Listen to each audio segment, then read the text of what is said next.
What's good, y'all, and welcome back to another episode of the Hurls and Small Show. Coming to you guys on a what is it gonna be, a Thursday? We apologize for the randomness of the uploads these days, but it's the off season, and we've talked, we are gonna stick to once a week, but it may change on the day of the week, so just be on the lookout. Have your noties on, because it could come on. Whoa, the episode could come out anytime throughout the week. So just make sure you have your noties on. We'll try to keep you guys updated on when they do come out.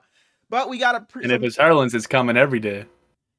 we got some stuff to talk about today. As you can see by the title, we are gonna be ranking the last 10 NFL draft classes, obviously not including this 2025 class. So from 2015 to 2024, we also got our prospect breakdowns that we've been doing. This is our last one before the draft because we got the draft next week. And then we got the Waffle, as always, for all our wrestling fans. We got the past episode of SmackDown and Raw to talk about. And we're going to be making our WrestleMania predictions. But before we get to all that, I feel like I haven't talked to him in a couple of months. We talked about it before we started filming, man. How you doing, Brady? I would like to apologize to two people. Thanks, man. Go ahead. Not your ass, because you the one that's... What are you apologizing for? One of those people is January 1st Brady, and one of those people is Summer Brady, because so far in 2025, I have hoed both of them so hard. Every goal I had, it was like, oh, I'm gonna get down to this by March. I didn't even try. I challenged you for April. And I tried at the start of the month, but then it's like, bro, it's 40 degrees outside. I was talking to the guys about this yesterday. I'm like, why the fuck did Smallz even come my way with this fucking this bet for the most steps, bro? Because it's not close. It's not close. Like, bro. What am I supposed to do when I'm sitting there wiring a fucking airplane so I have 1,500 steps when I'm leaving work, and then it's 40 degrees outside, or it's pouring down rain outside? So it's like... Yeah, I just told myself. So I get a lot of steps at work. I am lucky, so. But go ahead. We going double or nothing in June. In June, not May. Not May. Not May, in June. Oh, okay. June. All right. I bet. That's fine. I'll still be stepping by then. Oh. And it's like, it's crazy that and I don't mean to say this to pile on you, but it's like, I swear I'm not trying to go crazy. Because last month, I feel like I actually tried to, last month I was trying to make sure I had close to 20,000 steps this year every day. But I feel like I've been slacking on my walks this month. I've had a bunch of days where I've just barely gotten over 10,000. It's like last month, I didn't have any day. I had one day where I was 10,000. Everything else was 13, 14, 15. But this month, I've had 3 days where I've barely gotten over. Like yesterday, I was 10,000 and 33.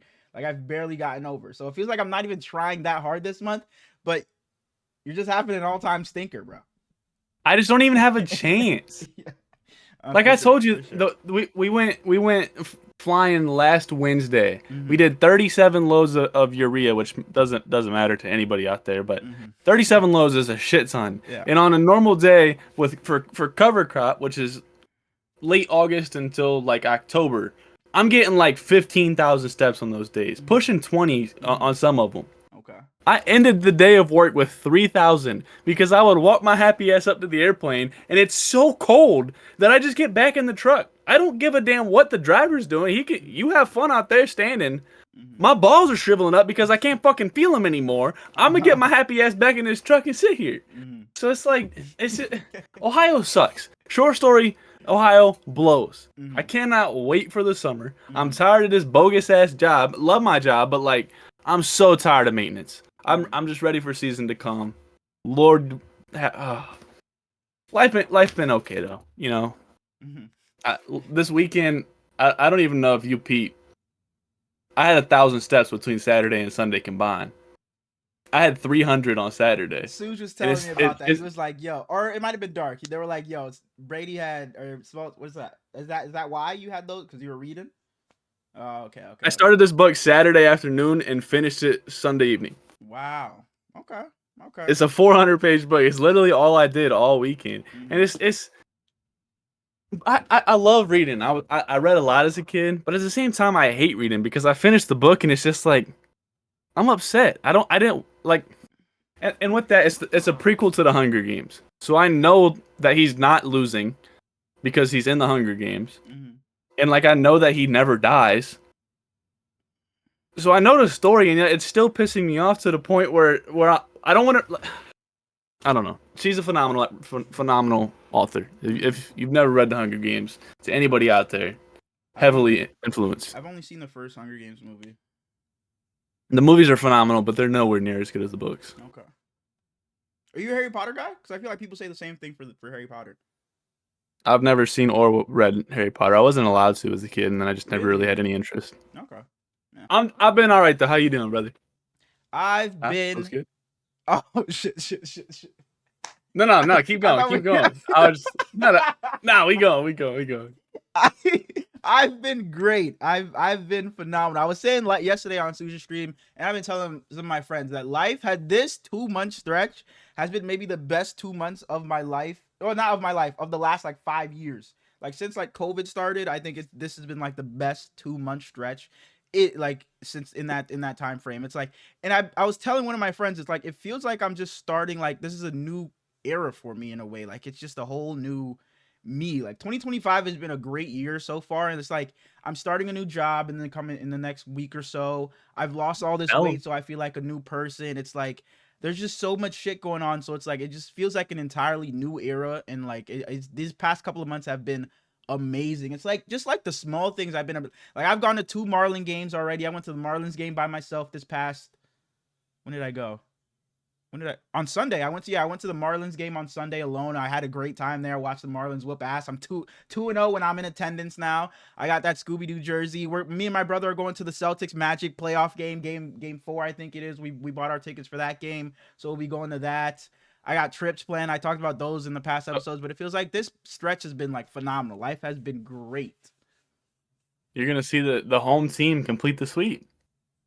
Shut the fuck up talking to me, but yeah, man, like me and my brother, we've been going out, and like having my brother at the house, it really is, bro. Like I really do enjoy it. It's like I just walk into his room and it's just like my brother's like it's just weird having him back in the house, but in a good way. It's like we're coming home at the same, like say we're like we go out together and it's like, all right, I'll see you at the house, and it still sounds so weird. It's like I'll see you at home. It's like your home is not my home anymore. But it's like it just sounds, it's so weird to hear that. But it's like life has just been great hanging out. I'll see you at home. Y'all don't ride together. No, sometimes like say like when we go like we meet up somewhere, like I was already out and he's like, yo, you wanna meet me at blah blah blah or whatever. It's like in the house, like, all right, yeah, I'll see you at home. Shit like that. But yeah, it's shit like that, man. It's just the small things that I've been appreciative. So yeah, like this past couple of months, like April, with some March, and hopefully going into May and the rest of the year, this has been phenomenal for me. Like life has been amazing. Amazing. Can't complain about anything. Love to hear it, man. Love to hear it. I was playing Call of Duty right before we started, and I've been a little bit down on myself, as I had already alluded to a little bit.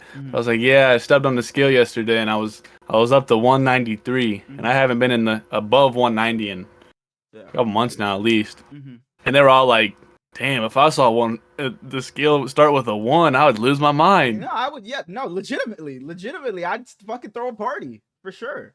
Like I'm upset with myself, but at the same time, I can't be that upset because coming where I came from is for sure, pretty cool. For sure. And it's not like I'm a little fella. I'm 6'1", so 190. Not bad at all. Yeah, not bad at all. Like yesterday, and I know you was telling me like about the fucking milkshakes and shit you've been having and pizza.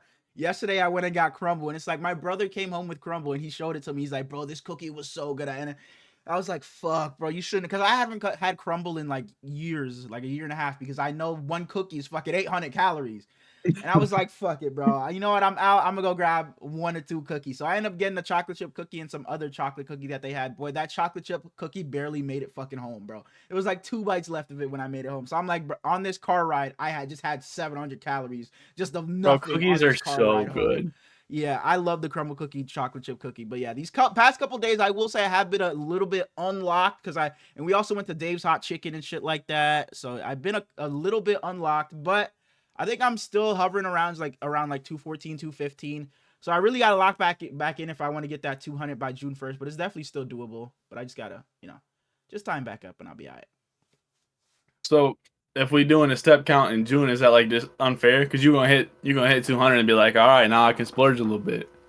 Or are you gonna still be locked? Splurge in the no. Because yeah, I don't want to just lose the weight and go. I think walking has just become a part of my life now. I think like it really has just become part of my day-to-day It's life. still peaceful. It is, bro. Like, because there's a lake literally right by. It's like a 5-minute walk. There's a lake right by my house. That's where I walk every single day. So it's just like it's just become part of my day. So I think I'll get the steps regardless. And plus, with work, I think I will still get the steps. So I think I'll be alright. Maybe I won't be That's one having of the like things I'm most 25,000 or anything like that anymore. But I think I'll still be decent. That's one of the things I'm most excited about moving to my own place about is when I go on a walk here, it's just back and forth up the driveway, and it's like it's boring as hell. Yeah, And when I for move sure. out, I got like a little block I can walk around, and For sure. I can walk into town and shit. And I'm excited for that. Yeah, because like walking and it's where you say for you, like you said, up and down your driveway, it's like, all right, I did 10 of these, I'm going back in fucking side. But for me, it's like I walk to the lake, it's like, well, I have to get back home, so I gotta make the travel, I gotta get the steps in to walk back home anyway. But if you're not leaving anywhere, it's like, all right, I'm done with this shit, I'm going back. That's why I don't like walking on the treadmill. Cause it's like, all right, bro, I look down and it's only been 5 minutes, I'm getting off of this shit. Whereas if I was walking outside, I'd be walking for a couple hours before I wanted to go back home. So yeah, I definitely feel you. I guess. WNBA draft was Monday. Shouts out all our girls. I hope I get to go to a Fever game this year, but I don't even know if it's gonna be worth it because their tickets got to be outrageous with Caitlin Clark. But that's the close. Is that the closest WNBA team to you? Okay. Yeah, it's them in Chicago. And Chicago, like a 4.5 hour drive at the closest. Damn. I don't even know if it's that close, but. And when they talking about it on numbers on the board, like coming to see a Guardians game, it's like, damn, y'all gotta be. You might as well go to a Reds game too at that point, because just coming and going straight back, no thanks. I'm cool with that. You ready to get into news? Let's do it.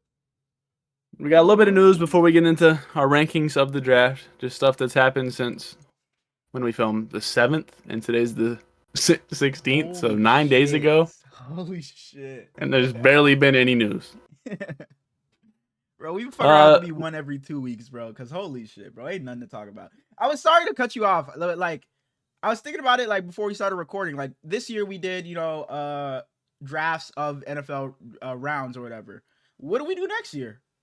we can't just spin we'll the block figure it out. That's what we say. It was like, we can't just do the same thing again. So it's like, what the fuck do we do next year? So if you thought this was I feel like bad, we'll be more prepared then, though. For sure. But like, I mean, I guess, yeah, we'll figure it out. I guess. Because we'll be in the same studio at that point, and we'll be under payroll, and for sure, right? We'll have somebody that comes up with those ideas for us, a director and all that. So yeah, sure. You're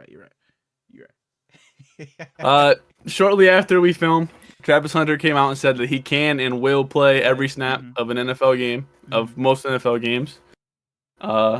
And then several days later, he came out and said that if they don't let him play both ways, he won't play at all. He won't play. Who knows if he'll stand his ground on that? Yeah, we'll see. Tyreek Hill had a little domestic issue, and then it didn't take long for them to say it's not a crime, but for there to even be a domestic issue, I'm so done with Tyreek, man. The 175th one, it seems like. So I don't even know. I saw that headline and I was like, again. And then they had to come out, I think it was today, and they were like, yeah, we're not even looking for trades for Tyreek, even though he's posted the peace sign every other day. Yeah. So, figure something out, bro. The Jets restructure Allen Lazard's contract, so he'll be there this year. He had requested a trade shortly into the offseason, but guess they figured that out. The Colts released Matt Gay. Didn't see that one coming, but who cares? It's a kicker. Jake Moody will probably be available soon. I hope so. You see the stuff with the Tennessee's quarterback? Tennessee's quarter. Oh, is that the guy that's like he's not gonna play or whatever? Nico Yamaliva, because the quarterback for Tennessee. Money? Is that the guy? He didn't receive the full amount of NIL that he was promised, so he held out of practice and some meetings. They told him that they were moving on from him because of the situation. So he enters the transfer portal, and he enters on Friday, I believe, and then I want to say it was early Monday, he commits, like a soft commit to North Carolina.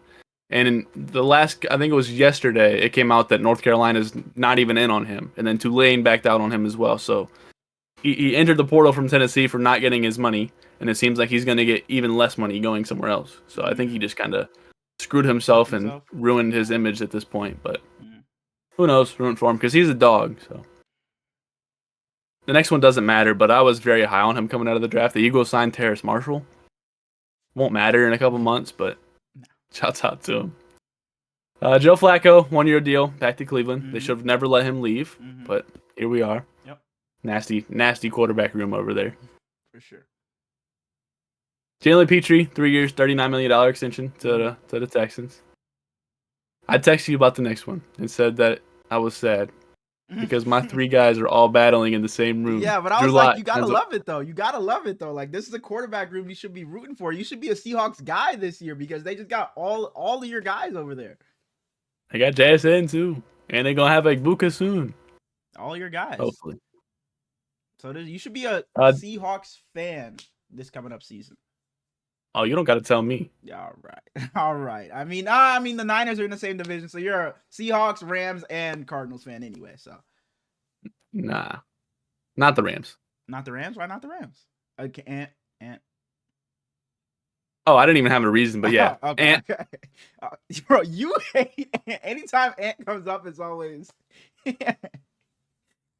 I love Ant to death. It's just fun to fuck with him. But no, fuck you, Ant, because he a Dodgers fan, so he always talking shit about the Yankees, and that's not cool.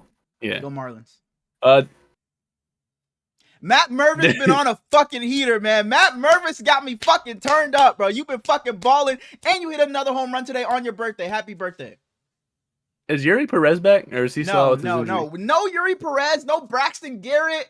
We just got Jesus Sanchez back, and we were still 500. Now we're a couple games under 500, a couple bad losses. But just know the Marlins are coming. We're making the playoffs, and don't be surprised if you see us playing in October. Have you seen the dude that's a switch pitcher? Like he's I think he's in AAA now, and he's a pitcher, and he can pitch with both hands. So like he doesn't have to have as much of an off day because he pitches with his right hand. You got to wait for so many days, but he can just pitch with his left hand too. I'm not that. That just sounds insane. Yeah, I'm not that locked into baseball yet to know that guy in the minors or anything like that. No. I don't know his name. I just know he exists, and he's not like the first guy to do it. But I just can't imagine being so good at something. Shohei Ohtani, like being that good. But he's just pitching with one hand and hitting. You know how elite you have to be to pitch with both arms. Yeah.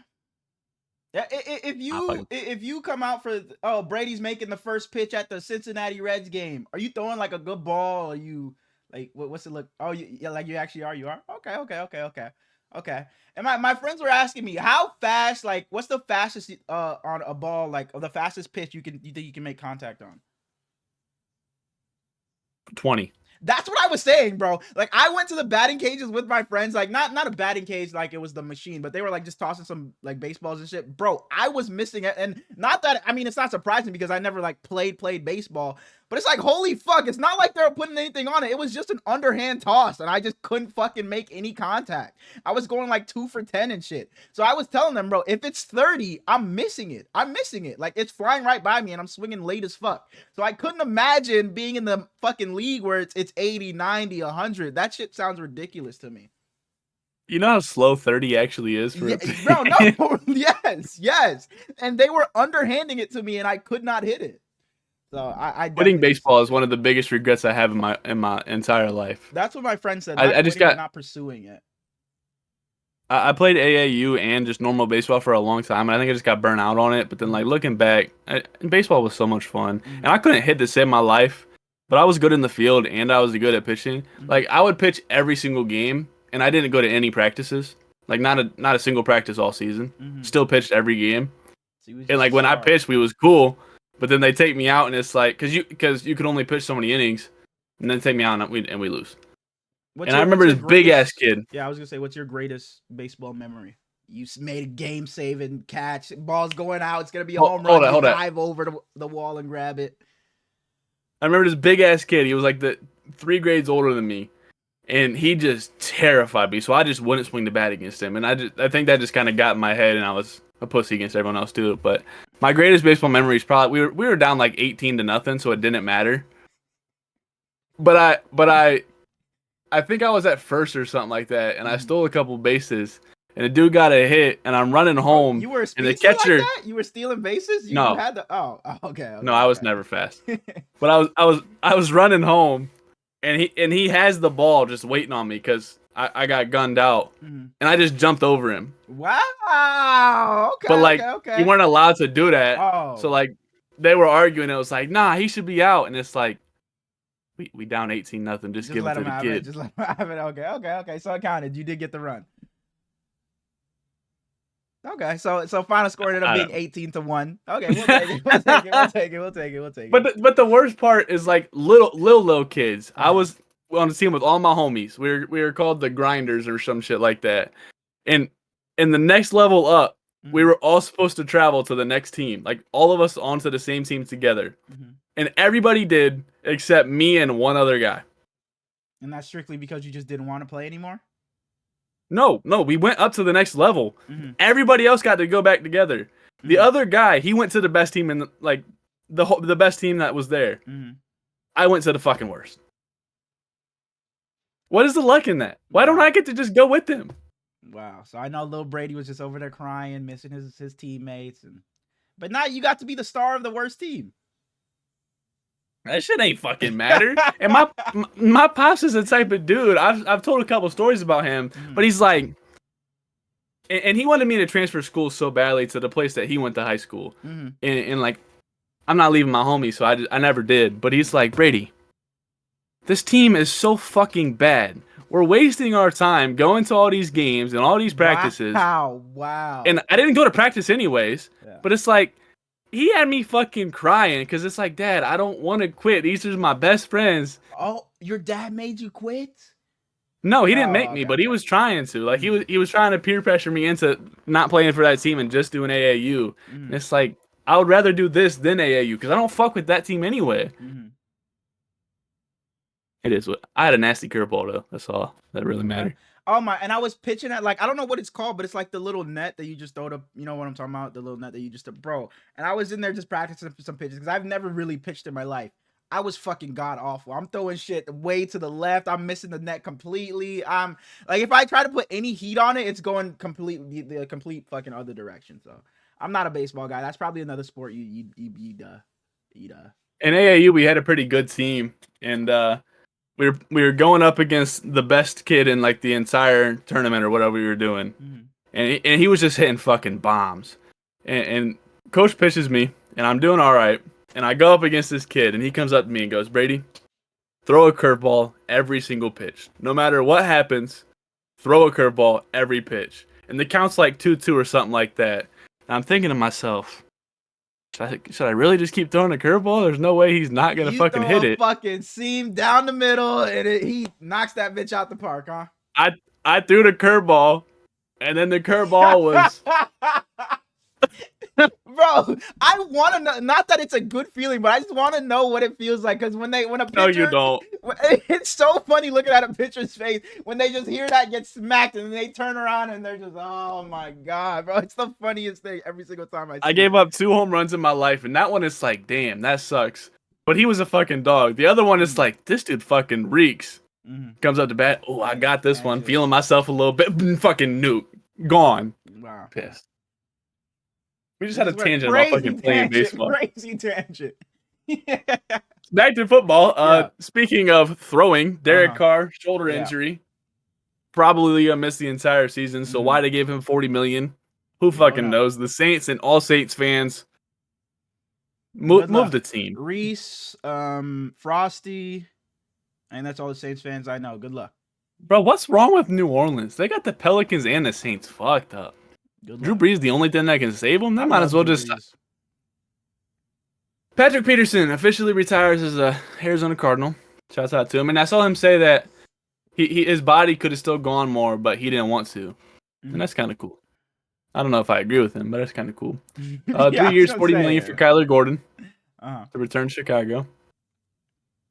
Rest in peace to Kyron Lacy. I don't know if you saw that, but I did. That shit's so sad, man. And his pops posted like a couple paragraphs, and it's like, always check up on the people that you care about. Mental health is so real, and if you ain't see, go read his message because it's pretty cool.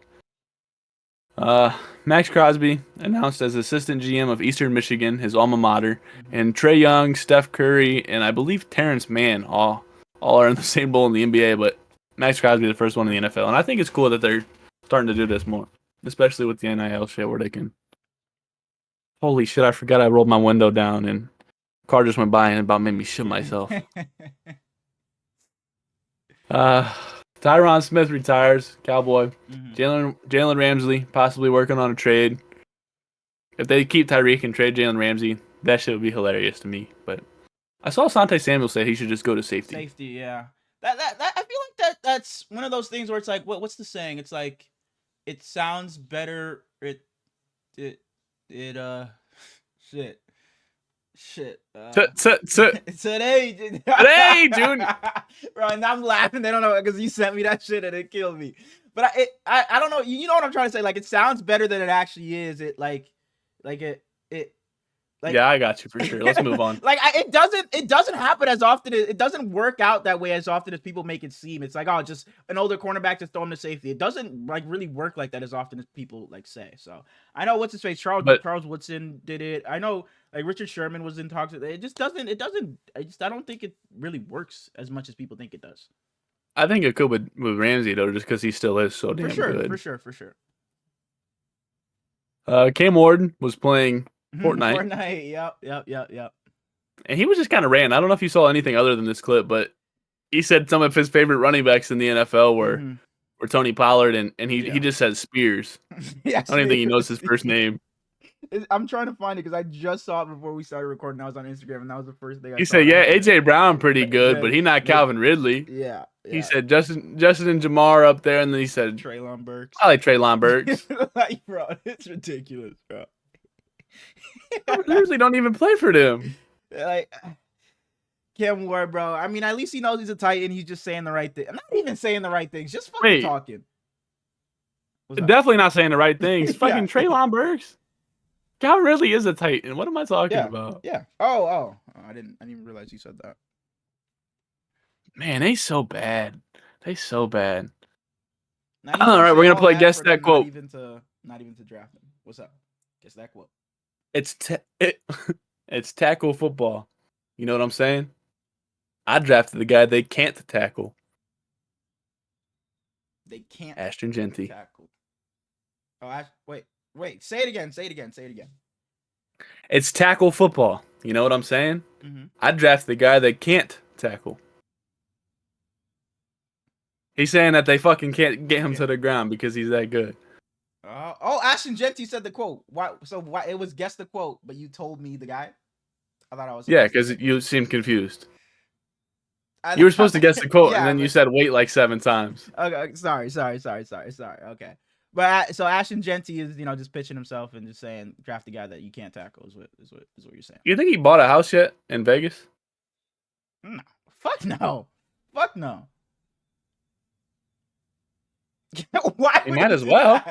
Why would he do that? I'm hearing the Niners are trying to trade up from what do we pick 11? The Niners are trying to trade up. Maybe we make some shake. You never know. I've been on the phone. To McCaffrey? I've been on the phone with Lynch and Shanahan. Just know some things are in the works. You never know. So y'all got rid of everybody. Hang on. Hey, good night, Rodney. He says good night. He says good night, Brady. This is me. Have a good night. Like, bro, I hate him. He's so funny. He gonna end up being our first guest on this motherfucker. For sure. He talking about I want to be in a fucking rankings or some shit. Like, bro. All right, let's get into our draft. Rankings, not draft. Do it. We finally done with them damn fucking round drafts. Thank God. For sure. But yeah, as the title says, we are going to be ranking the last 10 NFL drafts from 2015 up until 2024. Starting off at the bottom, number 10. Oh, we're starting at the bottom. Oh my gosh. For sure. At the bottom. I think that we are the same. I got with the farthest one back. Yeah. 2015. Yeah, for sure. And it was a bit because it was so far back, and a lot of the players are just like not as many players are in the league, I guess, may have played a part into it. But then I was looking at it, and even then, the players that are still in the league, it wasn't that great. You had Jamison Mariota, the 1 and 2. Yeah, guys like Tyler Lockett, Quan Alexander, Daniil Hunter, Stephon Diggs, your guy in there, but it just wasn't that great of a draft. So 2015, I'm sorry. Somebody had to take number 10, and it was you. This draft had Todd Gurley. And man, I miss him. I miss watching him Yeah, dominate, dog. prime Todd Gurley for sure, for sure, for sure. At number 9, Shout out to Neil Hunter. do you want to list your number 9? At number 9, I have a more recent draft Uh-huh. with one of the best players being Mr. Irrelevant. Oh, okay. I have the 2022 NFL draft. Okay. They're a little higher up for me, but I had the 2024 draft, and I think this is just because I just didn't know where to put that. Exactly. I just didn't know where to put them, but I didn't think they were as bad as 2015. So I was like, you know what, you guys can have the number 9 spot. And like I said, the not number 10, because 2015 was number 10, but the next 3 could have been interchangeable for me. So I could definitely see why you would have 2022 below them. But yeah, I had 2024 just because, like you said, it's just so recent. I didn't know where to put them, how to gauge them. A lot of the guys are obviously still so young. Maybe if we did this in 3 years, they'd be a lot higher. But as of right now, I just had to put them at number 9. 2022 had guys like Garrett Wilson, Chris Olave, Drake London. Then it had the secondaries and Sauce, Stingley, Reek Woolen, McDuffie, and then my guy Kyle Hamilton. Yep. Mm-hmm. And you said what year? This year. Yeah, number 9, I had 2024. And number 8,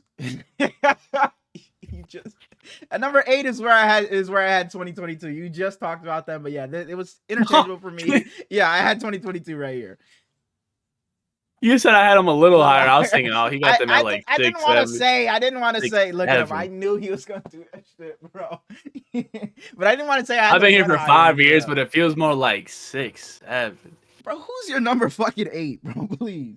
Dog, that's Paige Beckers did that shit, and AZ Fudd was sitting at the table with her, and man, she fine as a motherfucker for At number 8, I have my boy Kyler. Sorry to do it to you, but I had the 2019. Okay, for that's understandable because I was looking at 2019 and I'm like, yo, this draft class is kind of weak. But I have it. This one I have a couple spots higher up, but it is kind of weak. It's got guys like Max Crosby, Nick Bosa that keep it up a little bit, and then it's got DK, AJ Brown, but there's not a lot of superstars for it being back in 2019. Yeah, there's like Dexter Lawrence, Sexy Dexy, yeah, Josh Jacobs, Quinnen Williams, yeah, not the greatest, but not the worst.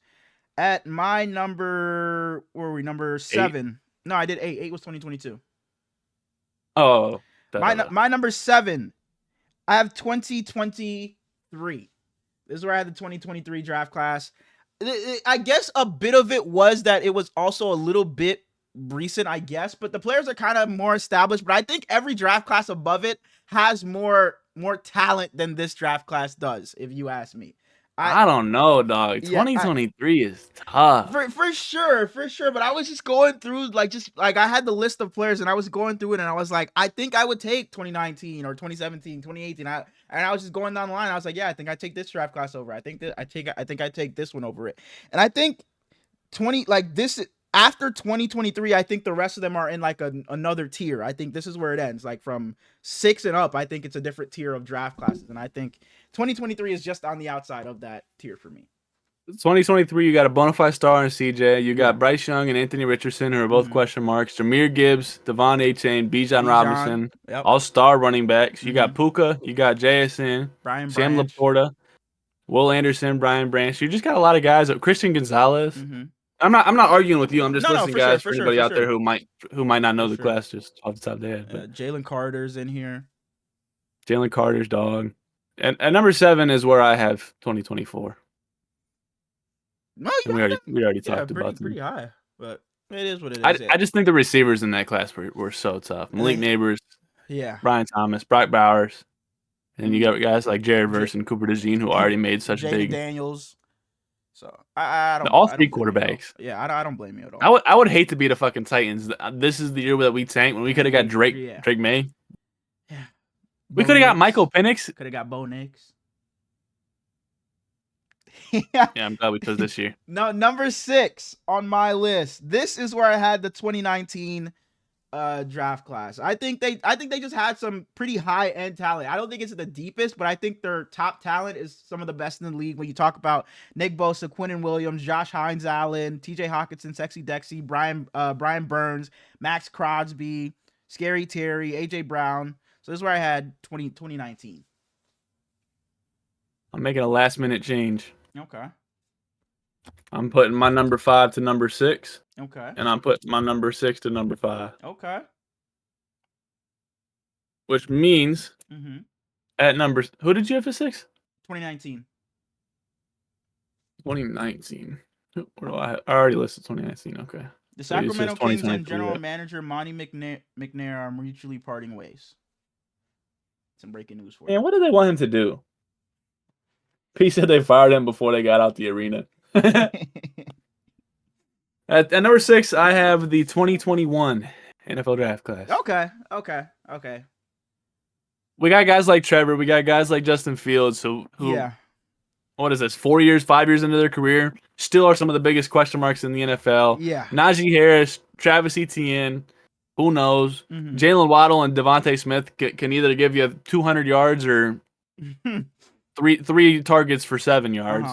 You got guys like Nico Collins and Jamar who are obviously stars. You got your favorite tight end in all of football, Kyle Pitts. Yeah, for sure. Yeah, you got Micah, you got Asante Samuel, Pastor Tane, Javon Holland. You got some studs, J.C. but Horn, Penei Sewell, yeah, they're a pretty decent draft class.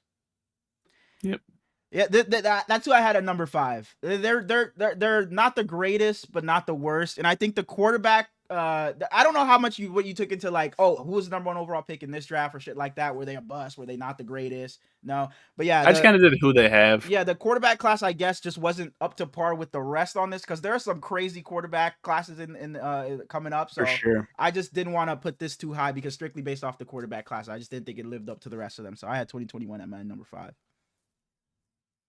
So one of my classes are gonna have to be lower for you because I got 2023 pretty high. Yeah, 2023 was number 7 for me. So you got the reverse, something that's pretty high on mine. You had.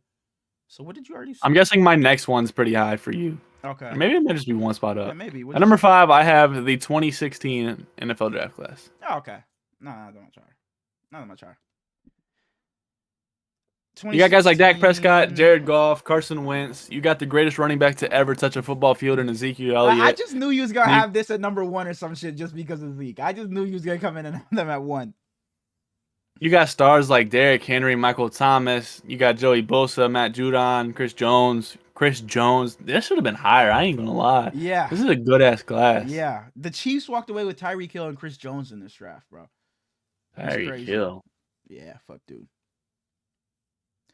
But yeah. Who you got, Fido? At number 4. At number 4 is where I have 2016. It's like I'm just one off with all of your drafts. But yeah, like you said, I was reading off the first round in this draft, and I was like, dang. You got a 5.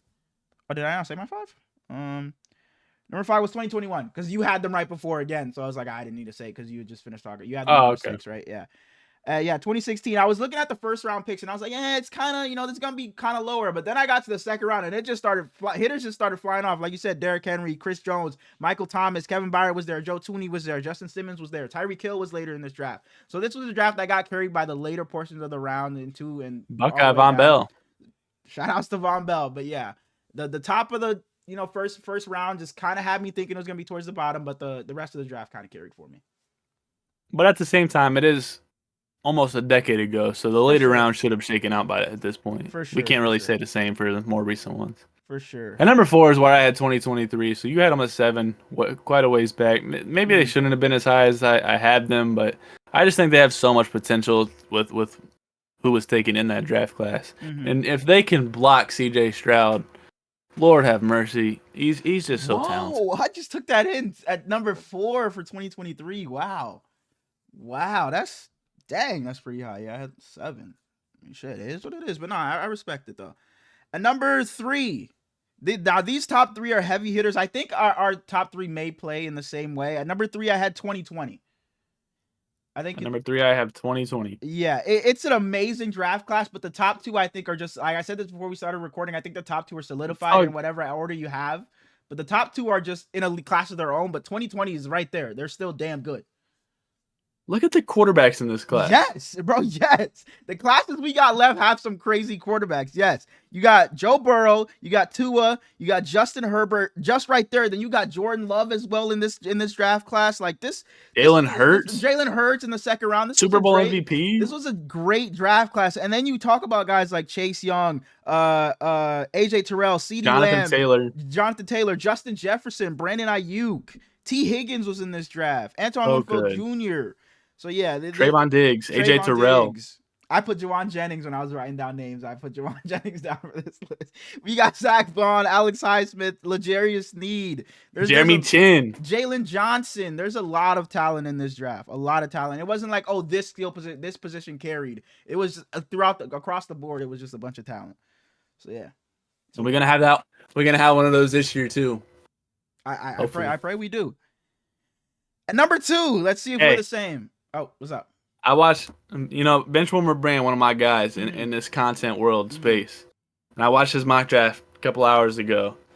And he had Seth McMillan fall to like 24.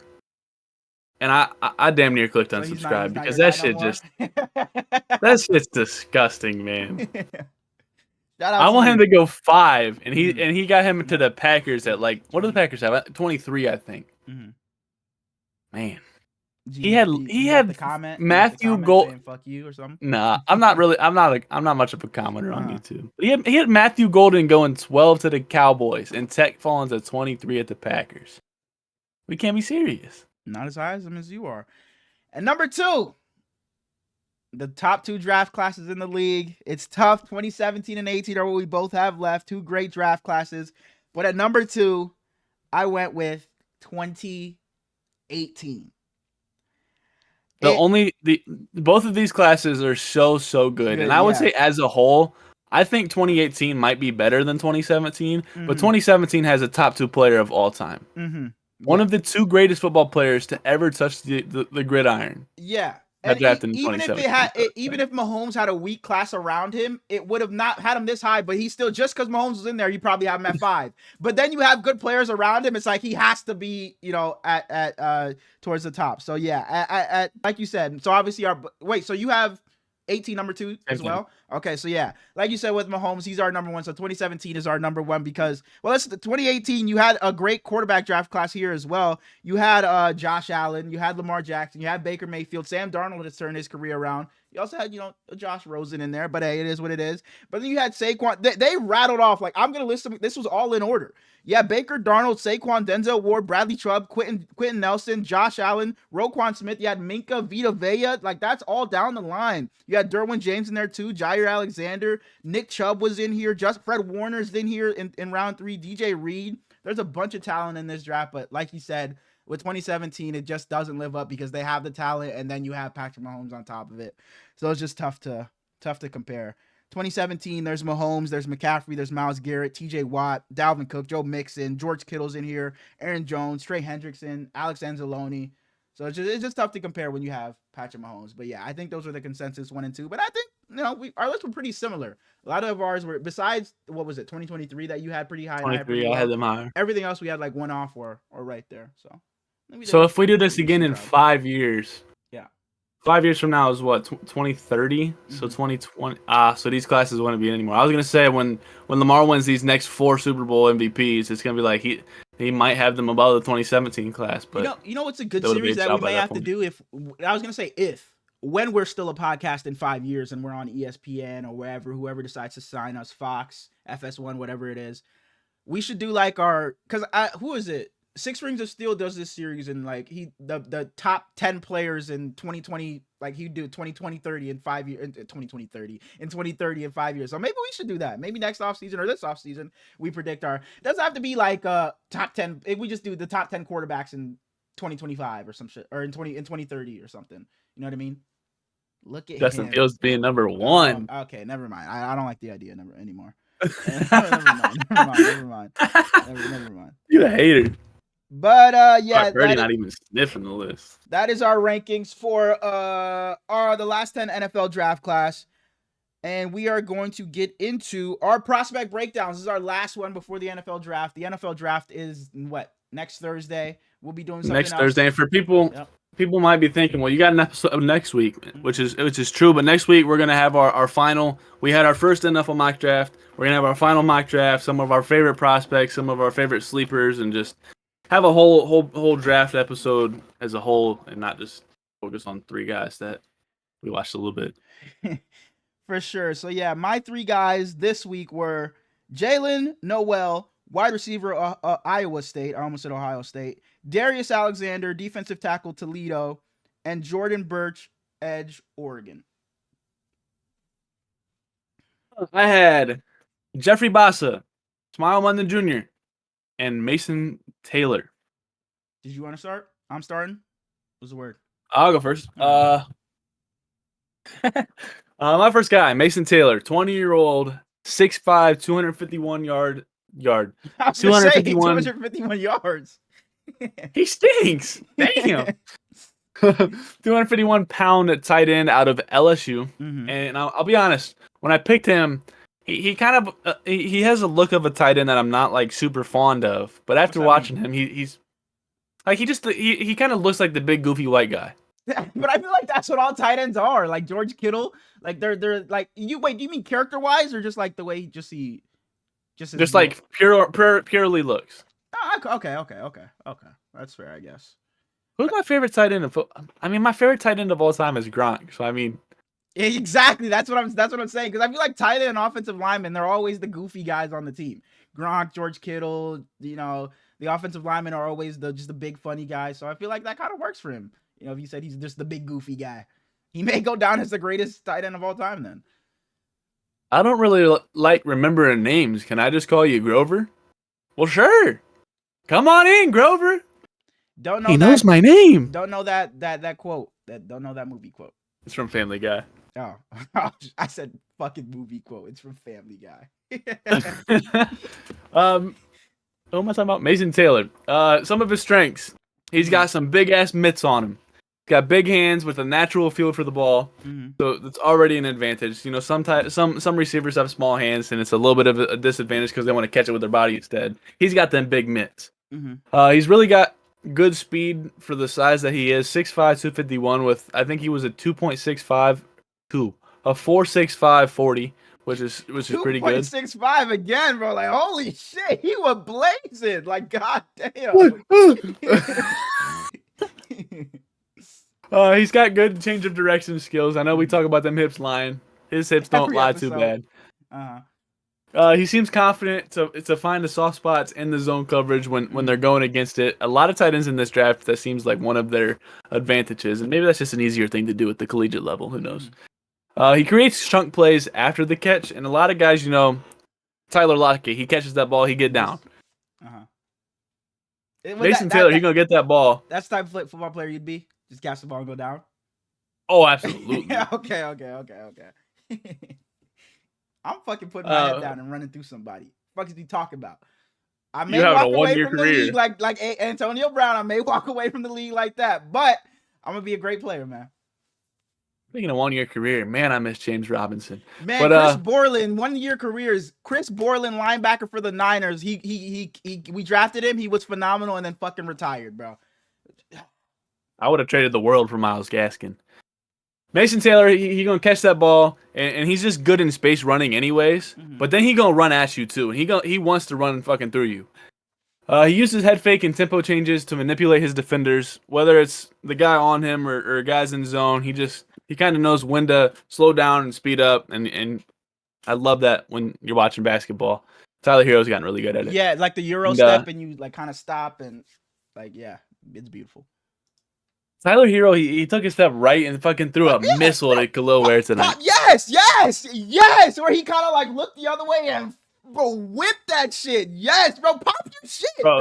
Well, you're not in the playoffs yet, but you just whipped some ass, and Tyler Hero just did his fucking thing, man. And you wearing the Heat sweater. I should have said it's at the top of the show. We're gonna get to it. Okay. We're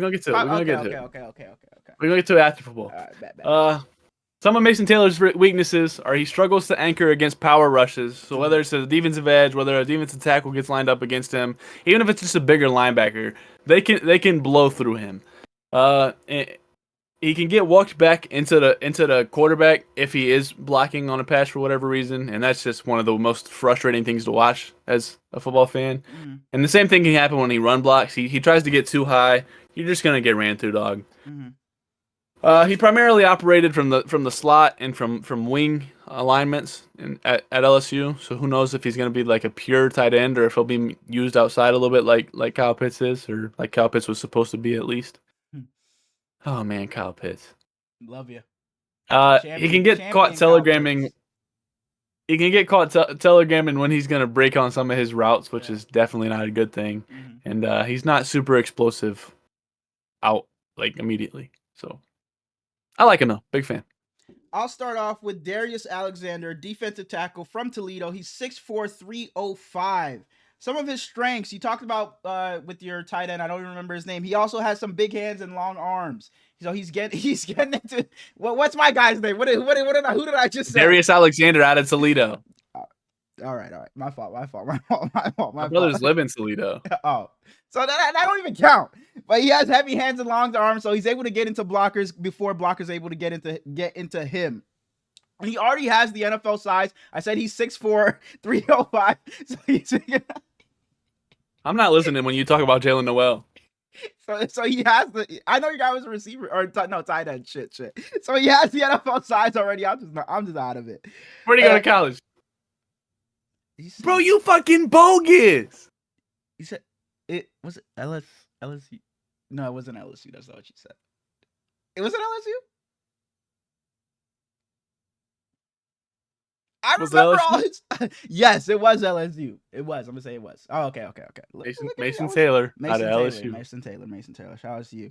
And he unlike some other guys, I feel like I talked about a lot of rushers that just kind of rush based off their talent, their raw God-given ability. But it seems like he has a game plan when he knows what he wants to do, what he wants to attack, and when it comes to rushing a blocker, he knows maybe a weakness of a guy, and he knows if I hit a spin here, I know I can beat this guy. This guy doesn't have the foot speed, he can't keep up with me. I'll just run right by him. So he has a game plan. He's just not rushing blindly when he goes at a guy, and he has a lot of moves in his bag as well.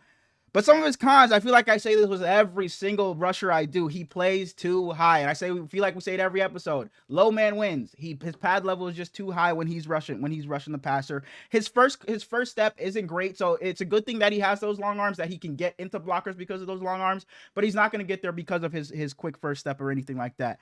And then a weird one that I saw was he tends to get stuck on blocks. So if a lineman kind of, locks down his first move, he tries to spin and the lineman is there, he kind of just gets frustrated and it's like, you know what, I'm gonna beat this lineman. I gotta, instead of shedding that block and going to make a tackle on a running back running by him, he just gets stuck in tunnel vision on trying to just beat his blocker in front of him if they jam him up at first. So that is Darius Alexander. I don't even know how to evaluate a guy that plays at Toledo. Like, you're playing at such low competition compared to NFL guys. I think Mike picked Toledo in NCAA, and I think he beat me with them. You're bad, bro. Like, you're genuinely bad. Mike and I have been playing every other night for like the past week, and the past couple of sessions he's been whipping my ass. For like the first 3 sessions has been like 50-50, probably like four games apiece. But these past couple I haven't gotten a win, bro, and he's been whooping my ass. And Austin was in there, it was in the Discord last night when we were playing, and Austin was like, "Oh yeah, Hurley's is some ass. He's trash." Because my first Austin like PB? No, Austin like numbers on the board. The producer? Austin. Yeah. He was in there. He's like, "Oh yeah," because I came in there talking shit. So Austin was probably expecting me to be decent at the game, and my first pass of the game was an interception. But then I made it an interesting game, and then I ended up losing. And Austin was talking so much shit, man. Like, yeah, I beat both y'all, man.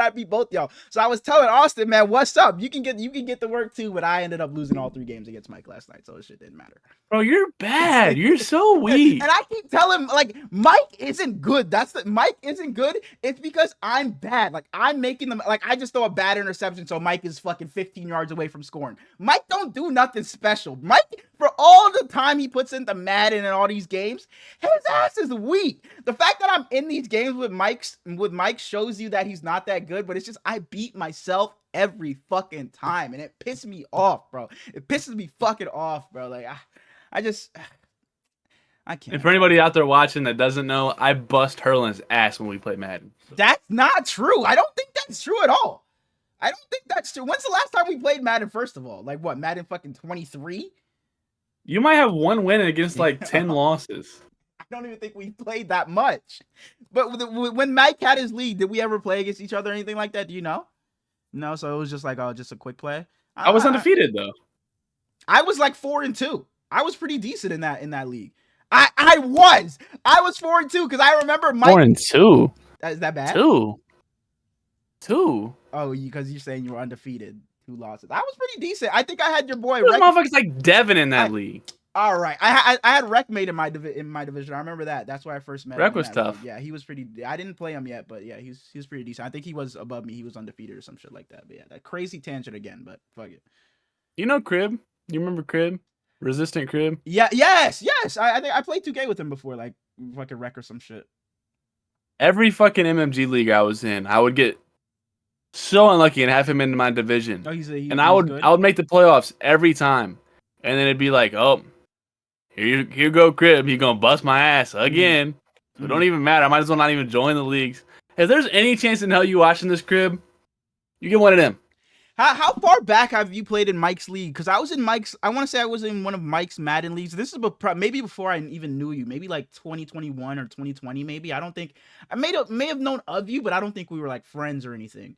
Like, where you think you were in any of Mike's leagues back then? Because maybe we could have played on the off chance, and sure. And I definitely probably bust your ass back then, but who knows? We'll never know. $1,000. that what? That I didn't bust your ass? You gonna go back and look? No, that we play tonight. I've just been putting up some poor performances against Mike, and I just don't think I gotta just take a break from the game and just regroup and come back with a new game plan because that's what I would say too. It's been bad, bro. I'm like 0-9 in the last like 3 sessions. It's been bad. Back to the prospects. You done with Darius Alexander? Yeah, I'm done. Oh, you showing me? You remember Mason Taylor, LSU tight end? You said he was he ran a 2.65, but he ran like a 4.45, I think it was.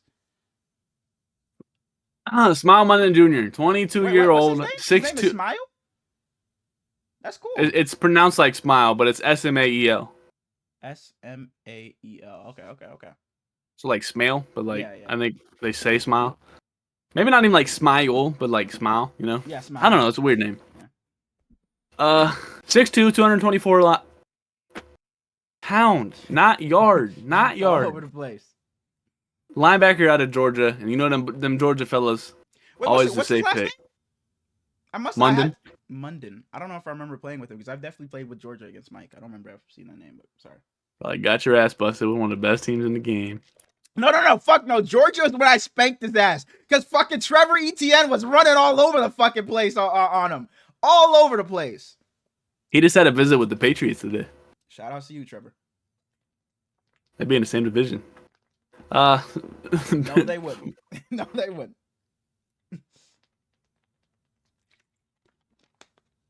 Patriots and Jags are not in the same division. Jags are the South. Holy! The East. I was thinking James Cook. I was totally thinking James Cook. No. My whole mind was telling me the Bills. Different brothers. Dalvin definitely not in the same division. Fuck no. His weak ass. His fall off, man. Sorry to cut you off. Great downhill attacking the ball because he has extremely high speed and burst. I wrote nursed. I don't know what a nursed is. He wants to hit you. He see you with the ball. He coming at you with some viciousness? Is that what you trying to say? What were you trying viciousness. to say? Oh, okay. Yeah. My words ain't wording today. It's all right. It happens. It's been a while. And believe it or not, his hips don't lie. And that lets him. If I hear that for your third guy, I'm walking off, bro. If I hear his, it allows him to mirror the slower players better. He can kind of get back and forth better. And then when there are fast guys trying to get behind him, he can. Damn. He can adjust without getting burned as bad. He's not much of a gambler. He knows how to use his eyes against the quarterback as well as the receivers that might be running a route behind him. I was gonna say coming behind him, but I already knew I was gonna get hit with the pause. Said it anyway. He's a good angle taker for tackles. Mhm. It frustrates me when For you sure. see a guy running For this way sure. when it's like this. For You sure. gonna be behind him. And I hate playing Madden with someone like And playing two v the twos. AI. Oh They yeah, bro. Every now and then, not often, me, Suge, and Dark will just do that team up shit where it's like, three on three. And Suge, bro, I love him to death. But he be taking the worst angles, and because you just see the color under the guy. So I'm like, who the fuck was red, bro? Who just fucking missed that tackle? And I look up and it's fucking Suge, bro. He is the worst. He takes the most awful angles, bro. Suge, if you're listening, bro, get better. You too, motherfucker. You too. I'm our best player. I'm our best. He go, oh, that says a lot. That team's shitty if you the best player. I'm our best player in when it comes to me, Dark and Suge. I'm our best player in the threes. Dark is some kind of Dark is up there too, though. I might take D Mills over you. That is so disrespectful. I will put $2,000 on the line that I would beat D Mills in Madden 2K, fucking NCAA. I'd put good money on the line that I'd beat him. Anyways, back to Small Mountain Jr. Yep. He's a good tackler. His form, his explosion, everything about his tackling ability, up above average. He seems elite at finding where to blitz, and he's good at getting outside for runs and for screens. Some of his weaknesses is he's had a lot of lower body health issues, whether that's his feet, his ankles, his knees. It's just kind of scary. His physical potential, like his size and his growth on that front. In the NBA, they say he got a grown man's body or an NBA player's body, whatever they want to say. That's kind of how he is. I don't know how much better his body can get without his athleticism kind of dropping a little bit. And then bigger players like running backs or tight ends or stuff, they can fall forward when he's trying to tackle them. So, Okay. which isn't the worst thing in the world, but. My next guy, Jalen Noel, wide receiver, Ohio State. He runs 5'10" or stands 5'10". Nope. I did it again, and I said when I was just naming off my guy, like, damn, I almost said Ohio State. Iowa State. Shout out Brock Purdy. But he stands 5'10" and weighs 194. And I'm like, why the fuck is he saying nope to me? But starting off, some of his strengths. He ran a 4.39 so he has the quickness, and he also has the short area quickness. So if you try to press him, he's gonna be able to make a move and get by a corner. If you're trying to press him, you're nasty. And he's also good after the catch. He's not gonna just catch it. And like you said with Mason Taylor, he's not gonna catch it and just go down. He's gonna make some shake when he catches it. And he also has shown that he's a good punt returner and kickoff returner. If you can put him in different places and he can make some shake. Some of his cons, some of his weaknesses. He doesn't have. Who cares about special teams? The Niners should please care about special. I'm begging, please care about special teams. He doesn't have good length and has smaller hands. Small hands, I don't know how much that really matters in terms of being a receiver, but he doesn't have good long arms. So corners may be able to get up into him and knock balls away that he may not be able to get to. He's not the greatest route runner. He kind of drifts at the top of his route. He doesn't make sharp, clean cuts at the top of his routes. And he also has some drop issues. I guess those are in part due to his smaller hands, but he does have some drop issues. So hopefully those get tightened up in the NFL. I understand the whole like small hands, small arms argument for some players, but like I don't care. Yeah. Will Campbell, he got T-Rex arms or whatever you want to say. He just dominated at LSU as a tackle for years. And we care that he got small arms. Like I think when we did like the pet peeves and shit, like I hate everybody has to be the prototypical, like when it comes to quarterbacks, the 6'6" big hands and shit like that. I hate it so much that everybody has to, like, people got on Kenny Pickett. Not that I'm defending Kenny Pickett or anything, but people always got on him because he had the smaller hands. I just think that shit don't fucking matter, like the height and all that shit. Like we see players like Russell Wilson, Kyler Murray do it, Bryce Young is doing it. Like I think people just got to get out that mold that he has to be this perfect size for this position to be able to be good at it. And I hate it so much. It was one of my peeves when we did that episode. Speaking of, I watched about half hour of the Gruden, what do you call it, the quarterback coach or whatever, with Will Howard, and he was glazing the shit out of Will Howard's size. He's like, you the exact same size as Josh Allen. You just won a national championship. You're blah blah blah blah blah. How are you not the number one quarterback when everybody's bored? Maybe if you watched a little bit, you would understand. But like, I like Will Howard a lot, But then at the same time, he was pissing me off because he was like, hurry up, hurry up, hurry up. After he'd tell Will Howard to do something, and then he would tell him to hurry up to do it. He's like, I only got 15 minutes with Like you. he was drawing like the plays or some shit like that. Like if he would stand up to like do the snap count they just told him, or if he was drawing, everything he did it was hurry up. He said, I only got 15 minutes with you, or they're gonna get mad at me. And I look at the video, and it's a 48-minute video. Holy shit! What do you mean 15 minutes? That's hilarious. I didn't even know Gruden was still doing the quarterback camps. I gotta go watch. He just came back this year. Oh, okay. I was gonna say, bro, where the fuck have I been? Because I haven't been seeing them. But yeah, is that the first one he's done? The Will Howard one? I think a lot of them are out. I think he did. I know he did Will Howard. I know he did Riley Leonard. Riley Leonard out of. Oh my gosh. Oh my gosh. LSU. Nope. No, because he played LSU and didn't LSU eliminate Riley Leonard? He's Probably. It's not Washington. Is it Washington State? You got it. Nope. Washington. Big school. Oh, big school. No. Bro, Riley Leonard. Big football school. Because I remember he was able to move and he was making some plays on the ground in the gate. Say your hint again. What was it?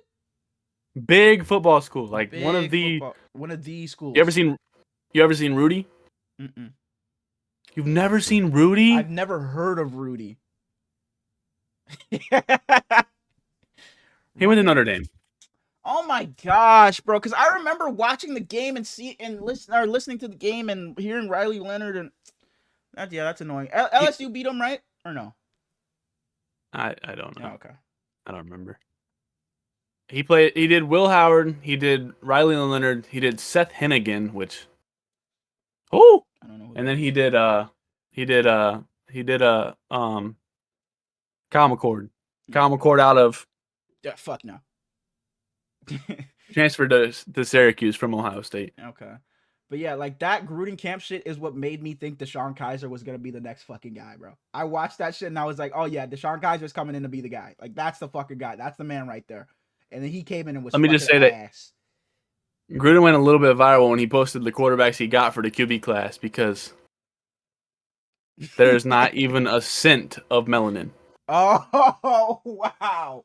Wow. Okay, so no Shador, no Cam Ward. Those guys aren't showing up. Oh, okay. My last guy. Yeah. These fucking prospects taking us 45 minutes. No, literally. Jeffrey. After every guy, we go on and talk about something else. Jeffrey Bassa, 22-year-old, 6'1", 232 pounds, linebacker out of Oregon.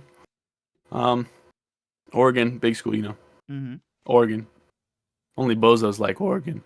Dylan Gabriel I think he has Dylan Gabriel actually too. So maybe there is a little bit of. Okay. Which Dylan Gabriel, not melanin, but. I'll watch that one then. Shout out my guy. Dylan, not Dylan. No, he should not. Never let you even think about running a team. Yes, sir. Jeffrey Basso is a former safety background, so I love players like that. You know, Kyle Hamilton, Jabril Peppers, guys that you can just move around everywhere. He's got a natural feel for route combinations because of that. He's good in coverage, obviously. His blitz timing is magnificent. He got the little Palomalu type of thing where he knows when to jump. Mm-hmm. Not actually, but he knows when to get to like places. He's fluid with his. Yeah, exactly. He's fluid with his movements. Mm-hmm. He can catch up to elusive guys in many ways. Go ahead and say it. He got a little wiggleness in them, You know, Shakira, she was telling the truth. Mm-hmm. He's capable of playing in several different schemes. He's really good with his hands to get around blocks. His tackle, as I said with Smile Munden, he can get kind of pushed after the tackle. Yeah. Jeffrey Bass is not the same way. If he hits you, you going down. And then he's the captain of the defense. He's going to tell everyone else where to be. Natural born leader. Some of his weaknesses are linemen climbing out to him can knock him on his ass pretty easily. He plays too fast. Sorry. He plays too fast occasionally, which can get him out of his zone. And you just got to leave big space.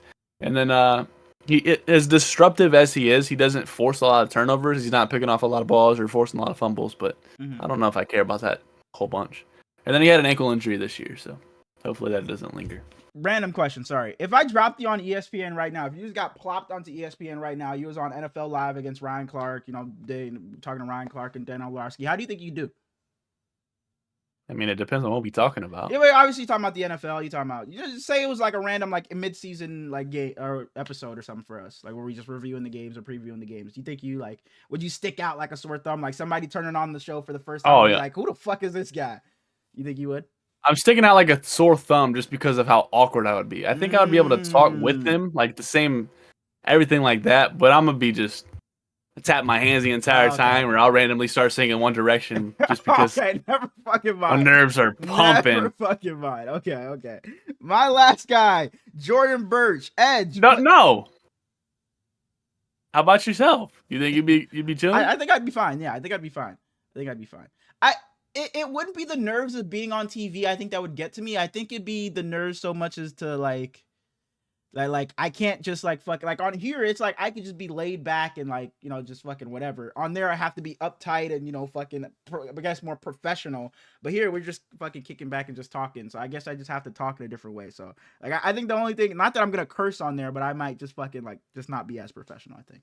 Oh, I would definitely accidentally drop for one. for sure, definitely. I don't know how it doesn't happen more often. I guess because Be a fucking dog. No, literally, and it wouldn't be in no bad way. That's exactly how it'd be, bro. Like he was fucking hooping, like that's exactly how I do it. So I don't know how they do it, but props to them. And them arguments they be getting in, no, for sure. First take or some shit. I definitely would have dropped the fucking F-bomb or something on Stephen A. Hey, man, shut your bitch ass up, man. Skip Bayless, talking about. I definitely would have got on his ass and said something crazy. I don't know how they never do it, but hey, it is what it is. Jordan Birch, Edge, Oregon. He stands 6'4" and he weighs 279. Some of his strengths. You talked about it with a couple of your guys. If he makes a tackle, you're like you said. Who was it? Dude from Smile. He's you're not getting any more yards when he tackles you. He's not allowing people to break tackles when you gotta mix it up, but it's cool. It wasn't Smile. Shit. But yeah, you're not getting any more yards when he tackles you. He rarely allows a broken tackle. And he already has the NFL size and the trait that his body, he's lean. He has the NFL height and size for an edge rusher, so he's going to fit right into the NFL. And around the rushing off the edge, he has a great bend, so he's able to get around those tackles and get into the quarterback's pocket. Around the world, around. And he also has some quickness to him, so he's able to get off the snap and get a good bull rush. He doesn't always have to just try to bend the corner. Some of his weaknesses, he doesn't have a very deep bag. His bag is about as deep as our pockets. And he's also not a great run defender when teams run at him. You'll see it a lot where it's like you think it'd be counterintuitive, where it's like we're gonna run right at Micah Parsons or Nick Bosa to take them out to play. But that's something you would definitely do against this guy because you run right at him and he's just not the greatest run defender in cases like that. And he also, I talked about this with Darius Alexander as well. He doesn't do a great job when like blockers defend, like I don't know, I guess counter would be the word. Counter his first move. Yeah. He doesn't do a great job. He's not going to be able to switch into, oh, he went for a bull rush, now he's spinning off the guy or swimming off the guy. He's not going to do a great job there. If he gets countered on his first, it seems like it's just kind of dead right there and he's not going to make any impact on the play. So say you have the 17th overall pick. Mm-hmm. You got a guy like a Trayvon Walker who's an absolutely insane athletic freak. And he's not super, his bag isn't super deep. Yeah. He just athletic freak that you think you can train. Mm-hmm. And then you got a guy like the first dude you talked about where his athleticism isn't through the roof, but he's got a bunch of different moves he can go to. But he's kind of like at his peak. And if I'm at 17, I think I take Trayvon. I think I take the Trayvon-esque guy that I can mold into, you know, being a star. If we just do this, he can be one of the best in the league. I think I'd take the Trayvon. Now, if I'm a team that's like, all right, we got to win right now. So if I was further back in the draft, I'm 32. I'm the Eagles or some shit. I think I would take the more ready to win now guy, or the ready to play. Who has 17 this year? Cardinals have 16. Y'all got 11. What do y'all want to do at 11?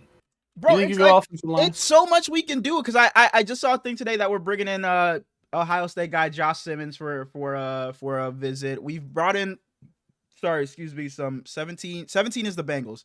We brought in some some secondary guys. I forget the receiver's name we brought in. It wasn't like a top tight, but I don't know really don't know what I want us to do because our defensive line is really just Nick Bosa right now. It's literally just Nick Bosa. Everybody else is gone. Malik Collins is gone. Javon Hargrave's gone. Leonard Floyd is gone. That was our starting unit right there with Nick Bosa. So all three of our starters are gone besides Bosa. So I would like to see us go defensive line, I think. But offensive line, it's like, this is probably maybe Trent Williams last year. Our offensive line wasn't the greatest. We lost Aaron Banks. But we have Dominic Pooney, who we drafted last year, who looks like he's going to be a perennial Pro Bowler every year because he was a stud for us. So I think at the top of my board, I think is defensive line. I think we have to. I think we have to go defensive line because it's putrid. What about a right Huff now. replacement? Or do you think it's just No, I don't think we go Huff replacement in the first round. I think that maybe if they want to do it, I think that's something we go at the bat in the end of the draft because they've shown to be able to draft well at the end of the draft. So I think we can do that there because Malik Mustafa was phenomenal for us as a rookie this season. And Jair Brown did have a down year, but not this past season, but the season prior. He showed a lot of potential when when it was him and Tayshawn Gibson and when Huff was out, when Huff tore his ACL. So I think Jair Brown, you give him another chance this year, him and Malik Mustafa at safety. And if it doesn't work, then you draft maybe you do draft a safety this year, but if Jair Brown should be the starter, and if it doesn't work, then you go safety higher in the draft next season. But I think our priorities right now should be offensive line and defensive line are two. Bless you. I think those are our two weakest spots on the team. Both in the trenches. I think it's by far our weakest spots on the team. Fair enough.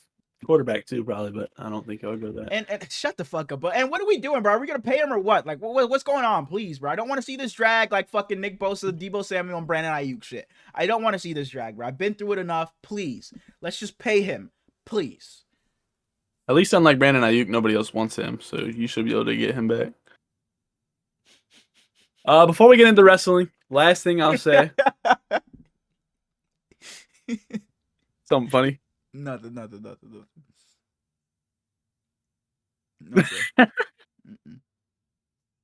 Miami Heat played tonight. I'm not gonna strut my stuff. Yeah, Tyler Hero. Yep. Love you to death. Bam Adebayo. Love you to death. Ware. Keep hooping, young fella. The Bulls were 3-0 against us in the regular season.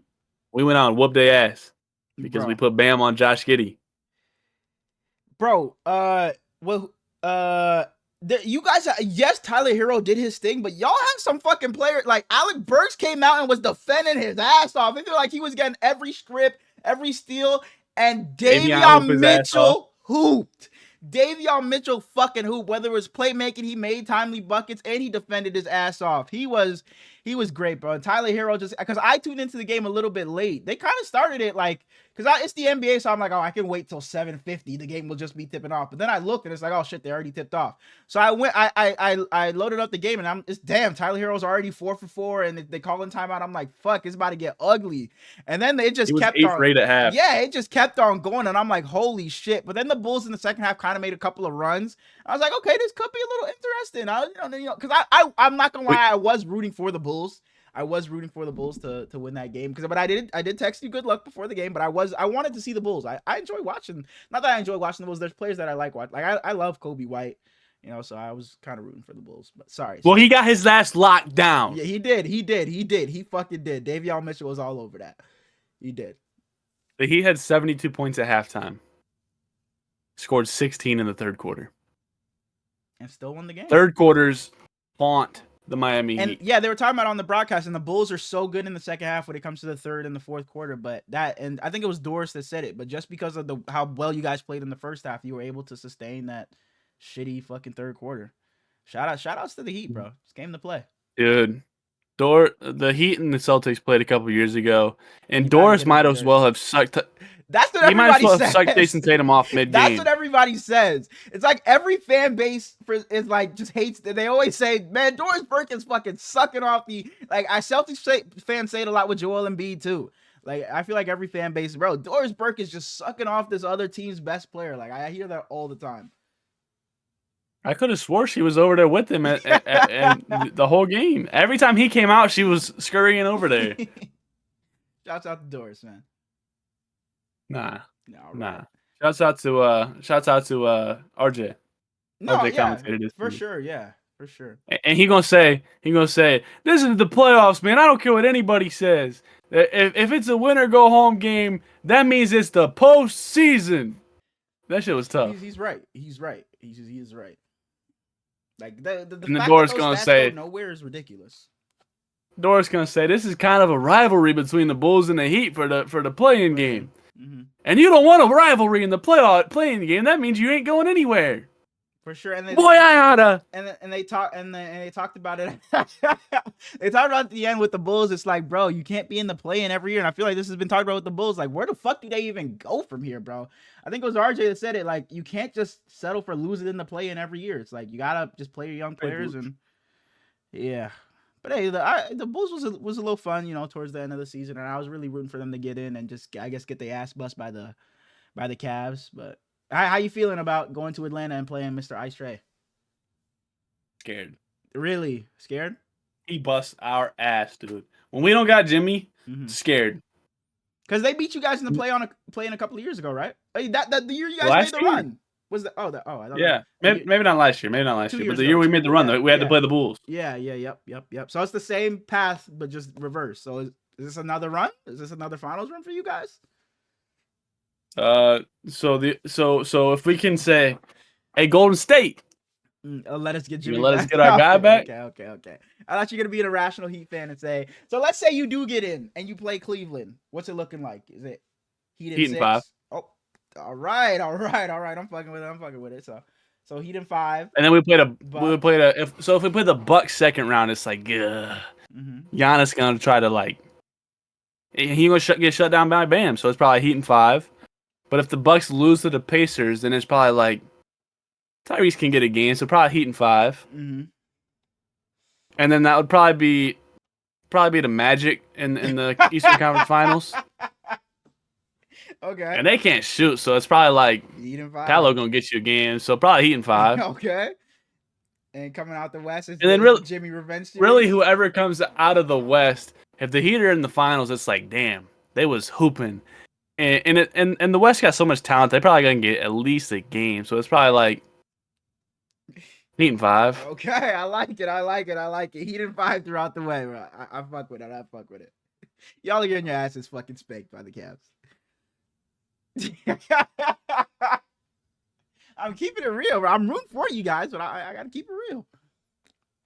So y'all getting y'all asses bust by the Magic. That's not keeping it real though. That's not. But I definitely would have rathered the Hawks than the Magic.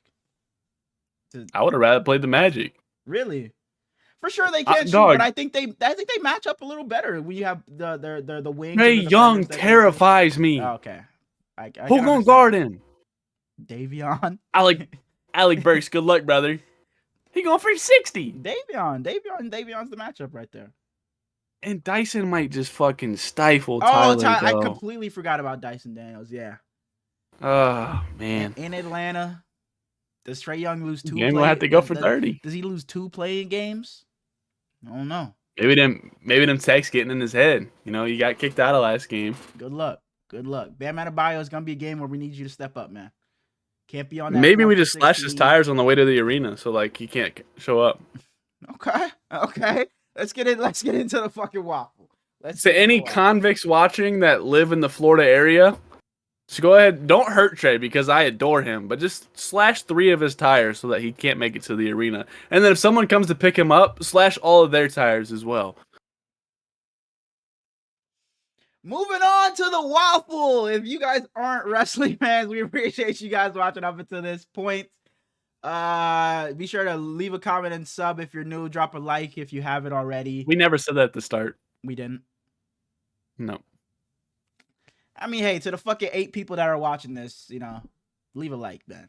But yeah, if you're not a wrestling fan, this is probably where you check out. But it's WrestleMania season, so if there's any point that you would check into the waffle, it would be right now. WrestleMania is this weekend. We're gonna be making our predictions, talk about SmackDown and Raw, I guess. So yeah, let's get into it. Let's just make our predictions to get the fuck out of here. Really? Nah. SmackDown. Nick Aldis opens the show and says there's one moment from last week he wants to talk about. Mm-hmm. They start chanting RKO. Randy comes out. RKO. he says he needs a match at WrestleMania. Mm-hmm. He says that he had paid last time for double because he knew there would be another time when he'd RKO him. Yeah. He said, I don't want your money, I want your respect. And Randy goes, funny enough, you earned my respect a long time ago. He says that he's gonna destroy Nick Aldis at Mania if he has to, if he doesn't get a different match. And then we get, go ahead and say it. What's the little theme song for him? I'm danging on. Na na na na na na na na na. Go ahead. Is that Solo? Yeah. That was perfect. I was Solo say, and doesn't sound like it. That kind of sounds like it, no? Solo and Tama interrupt, and Solo, he said, nobody want to hear you cry, Randy. And Randy goes, I'm trying to be diplomatic for the first time in my career. And he said, I'm hearing them voices. And Randy was, once they came out, he was kind of terrible. He was stuttering his ass off. But he tells Tama and Solo to get in the ring. And then he whoops them for about 6 seconds before the 2-on-1 matters. And LA Knight comes out to help them. And then they're like, hey, I ain't getting enough of whooping their ass. Like, it happens you every and Randy's week, like, nah, me neither. Nick Aldis gets saved again by not having a plan. He does it every week, bro. Every week. But now, because it could be Randy and Solo, Randy and Nick Aldis. I think it's Randy and Nick Aldis versus Solo and Tama Tonga at Mania. I think instead of PP, everybody thinks it's going to be one-on-one with Randy and Nick Aldis. But I think they team up and take on Solo and Tama Tonga at Mania. Man, I don't give a damn about seeing Nick Aldis wrestle. I do. I'm kind of excited for that. Get Wade Barrett's ass out there. For sure. Get him too. And then when we get Wade Barrett out there, it's like, we're making calls back anyways. Well, it's the big show. After they had their little segment, we get the gauntlet match between the women tag teams. This was good, but it went on for fucking 3 hours, bro. It was the entire show. It was the entire fucking show. We have Bayley and Lyra come out first. And the only way in my mind is if they don't win is because Bayley turns on Lyra. Like, you knew they were going the distance. Shayna Baszler and Zoe Stark come out next. And I don't like Shayna Baszler at all. I like Zoe Stark a lot. And she a good-ass Twitter follower. Or Twitter follow because... She be getting mad when when they post their, like, ass or some shit. Yeah, bikinis. Yeah, she be getting on them, yeah. She funny as hell. Lyra rolls up Shayna Baszler, and it's pretty much the end of the match. Natalya and Maxine Dupree come out, and Natalya had already been bitching about having her as a partner and everything. Yeah. We knew they wasn't fucking winning. Fuck no. They had no chance. And Maxine Dupree is just fine as hell. Yeah? You're not gonna comment? You're not gonna agree with me? Yeah, I said I was not in my head. Okay. I agree. Thank you. Maxine hits a crossbody on Bayley that looked absolutely phenomenal. She goes for a sharpshooter to impress Natalya. And Natalya looking at her like, what the fuck are you doing? And she immediately gets rolled up by Bayley with an inside cradle to win it. And it's like, bro, what are we doing here? It made me laugh. And Michael Cole he wasn't even on it. Wade Barrett and Joe Tessitore. Joe Tessitore I don't usually like, but he was pretty good this episode. He just because he has the voice. It's his cadence and the way he just. He's boring. Yeah, he's just that works for football, but not for the WWE. We get Kaden Carter and Katana Chance next. Katana Chance is a really cool kickstand on Lyra. I thought they had the match won when they hit that kickstand. I was like, holy shit, Lyra and Bayley are about to get eliminated. I was like, no fucking way. It looks sick. Yeah. Especially because it was Lyra and she had already been in for a while and like she's not going to have any stamina to kick out. That's the only time I thought Lyra and Bayley were going to lose. Bayley jumps in and saves the match last second. Not Lyra. Lyra hits a Nightwing on Katana Chance to eliminate them. And Kaden Carter looks phenomenal the whole time, but she's just out of the ring when this happens. And Kaden Carter, once again, will be back in fucking, what do they call it, catering. We won't see her for a while. It makes me sad because I adore Kaden Carter. I think she's fucking so good. tag teams will be back in catering. Every single one of them. They just threw this random ass shit together. And After them, we get Michin and B-Fab, and this was an actual tag team. This was okay. They didn't look fucking that good though. But B-Fab was cool, but Michin is just. Apparently, it was Michin's birthday. I saw Jada Parker post about her. Happy And birthday. Jada Parker. Her fine ass. Man. It's for you, Jada. Man. Speaking of fine ass, Naomi and Jade Cargo going back and forth on Twitter. Yeah. One of the best things. Yeah, for sure. She has some crazy shit though, because she posted Jimmy, about her ass, about Jade's abs being fake, and Jade gonna respond and be like, "Yeah, and we know you went to the Dominican to get them back shots," and she gonna say the only back shots I get are from Big Jim. Yep. It's crazy. What are we doing? What are we doing here? Yeah, it's crazy. It is what it is. Big Jim moved to the side. Shout out. Oh, you have to fight Big. I mean, you might be able to get there the way fucking Gunther killed Big Jim. So she probably single right now. Big Jim laid up in the hospital. I'll wait till he get healthy. All right. It was nice knowing you. I just gotta give Jay a call. Be like, "Hey Jay, love you." So if I whoop your brother ass, are we still gonna be cool? And if he said no, then it's like, damn, I'm gonna have to whoop your ass too then. As I said, Michin. Okay. Michin and B-Fab were next. Bailey hits a rose plant on B-Fab. One of her like 17 during this gauntlet match. The B-Fab sucks. The rose plant sucks, bro. I hate it. Said the B-Fab. I think it looks cool. This was probably their best back and forth between them and another tag, but still. Bailey and Lyra, they were talking about how they were visibly gassed at that point, and then Liv and Raquel's expression finally started to change after they won this one, because it's like, we don't care who we get, and then they're running the gauntlet, and it's like, Piper and Alba Fire come out next. The Secret Hervis. Sorry. My mind don't work right, bro. They posted a video, Liv and Dom, and they were playing some little pin game where their pin had to knock the other person's off. And she go, Dom, I don't want you to let me win. And she flicks hers, and it just goes off the table on her own. And he's like, I don't even gotta let you win. You just lose. But anyway, it just was posted today. Alba Fire kept going for the. Not going. She kept doing the little goofy salute when she first came out. I don't like Alba Fire. They picked the wrong one of the two. I love Alba Fire, but I like not like that. I think she's really good in the ring. But I love Dawn. I wasn't even saying like that. I just don't. I'm not a big fan. At one point, you can hear Piper say "super kick" to Bailey, and then Alba Fire kicks her in the face. I think it's kind of cool when you can actually hear him say that stuff. And then they continue to go in the story of exhaustion. Because of that, Bailey gets taken over a little bit. She finally gets to hit a move and get Lyra tagged back in. And of course, since Lyra's been out for a minute and a half, she's got all the energy back in the world. They got some crazy stamina, bro. For sure. And yeah, it's not that this match was bad, but it's like you already knew they were going to run the gauntlet and go all the way. It wasn't bad at all, but yeah. For sure. For them to be Lyra has a crossbody and be there at the end and still doing it, yeah, shout out to them. Crossbody on Alba Fire. She tries to pick up Piper like a damn fool. You ain't doing that shit. Gives him the momentum back. Piper climbs up on the rope for whatever reason with her big ass.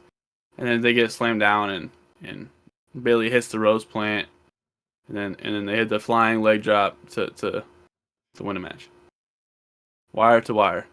Yeah, this is where Joe Tessitore was pretty good at towards the end in this. Like every ending of the like each tag team that came out, he's pretty good when they lost.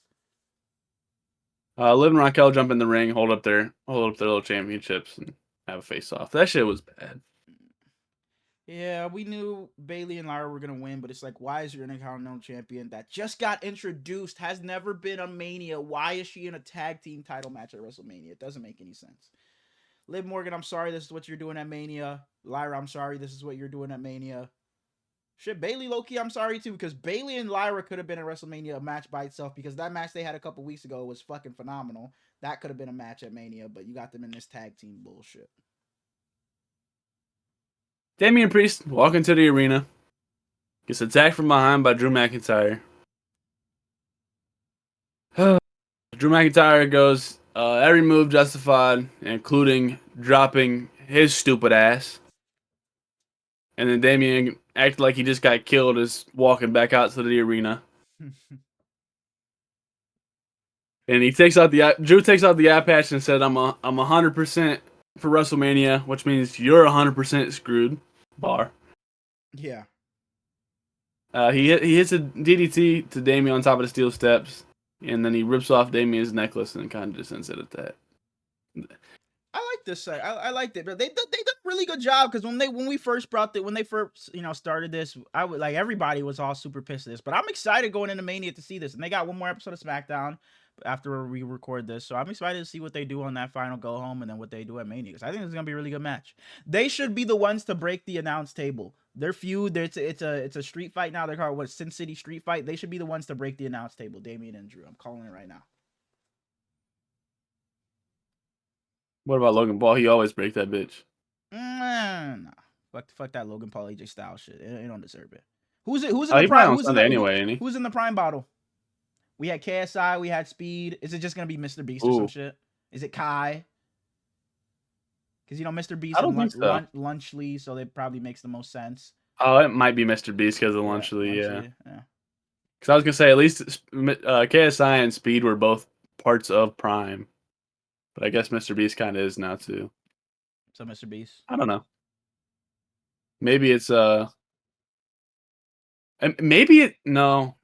Damn, I was gonna say maybe it's Joe Weller because they had that little moment at the Sidemen charity match. You know who Joe Weller is?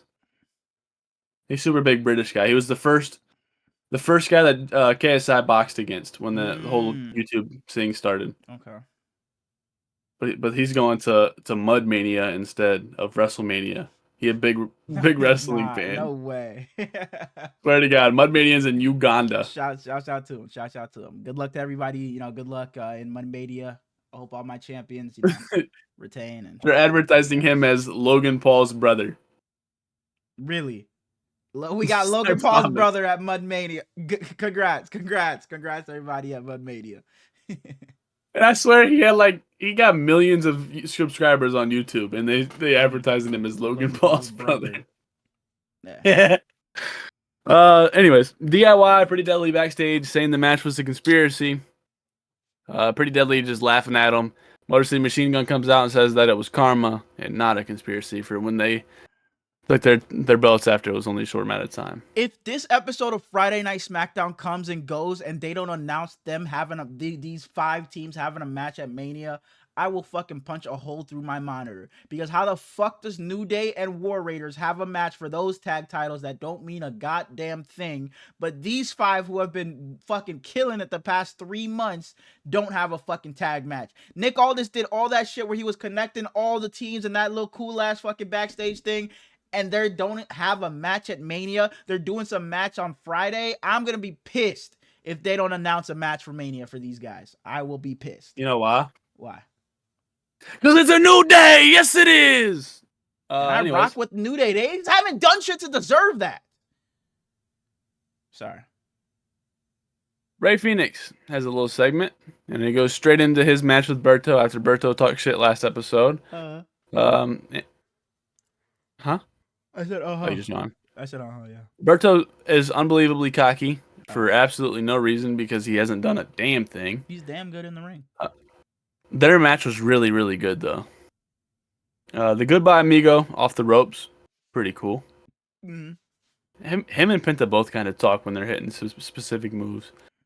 And then the Mexican Muscle Buster allows Rey Fenix to take the win, and he immediately runs up and hugs the ref.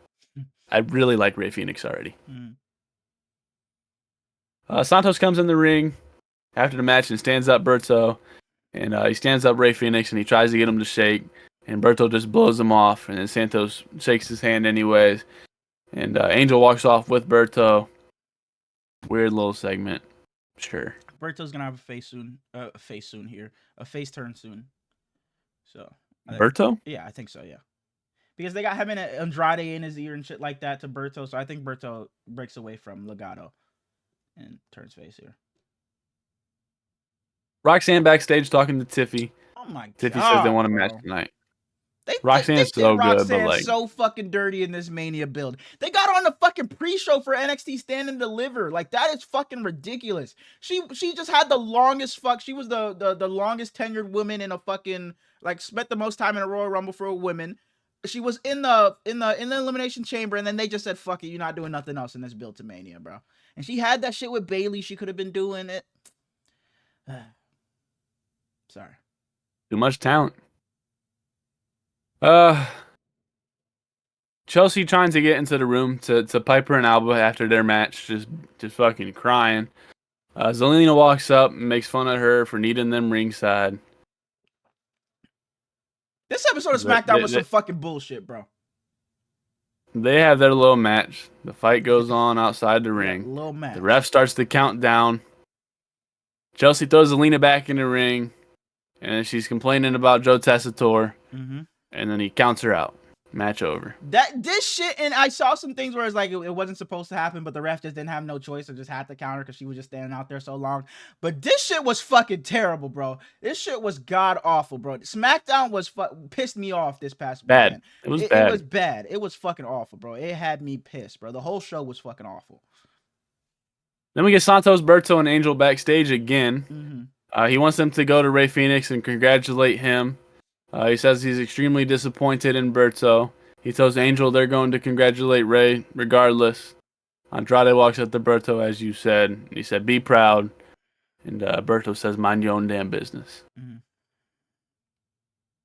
Even Cody's fucking segment was worthless, dog. He said a whole bunch of nothing. I seen a lot of people hating Cody's segment. Go ahead. I'll talk about it afterwards. Go ahead. He goes up there and says that it isn't just a match between two men anymore. Yeah. He says it's the right to keep the belt at home. Yeah. It's the right to have it and be a part of the next 20 champion stories.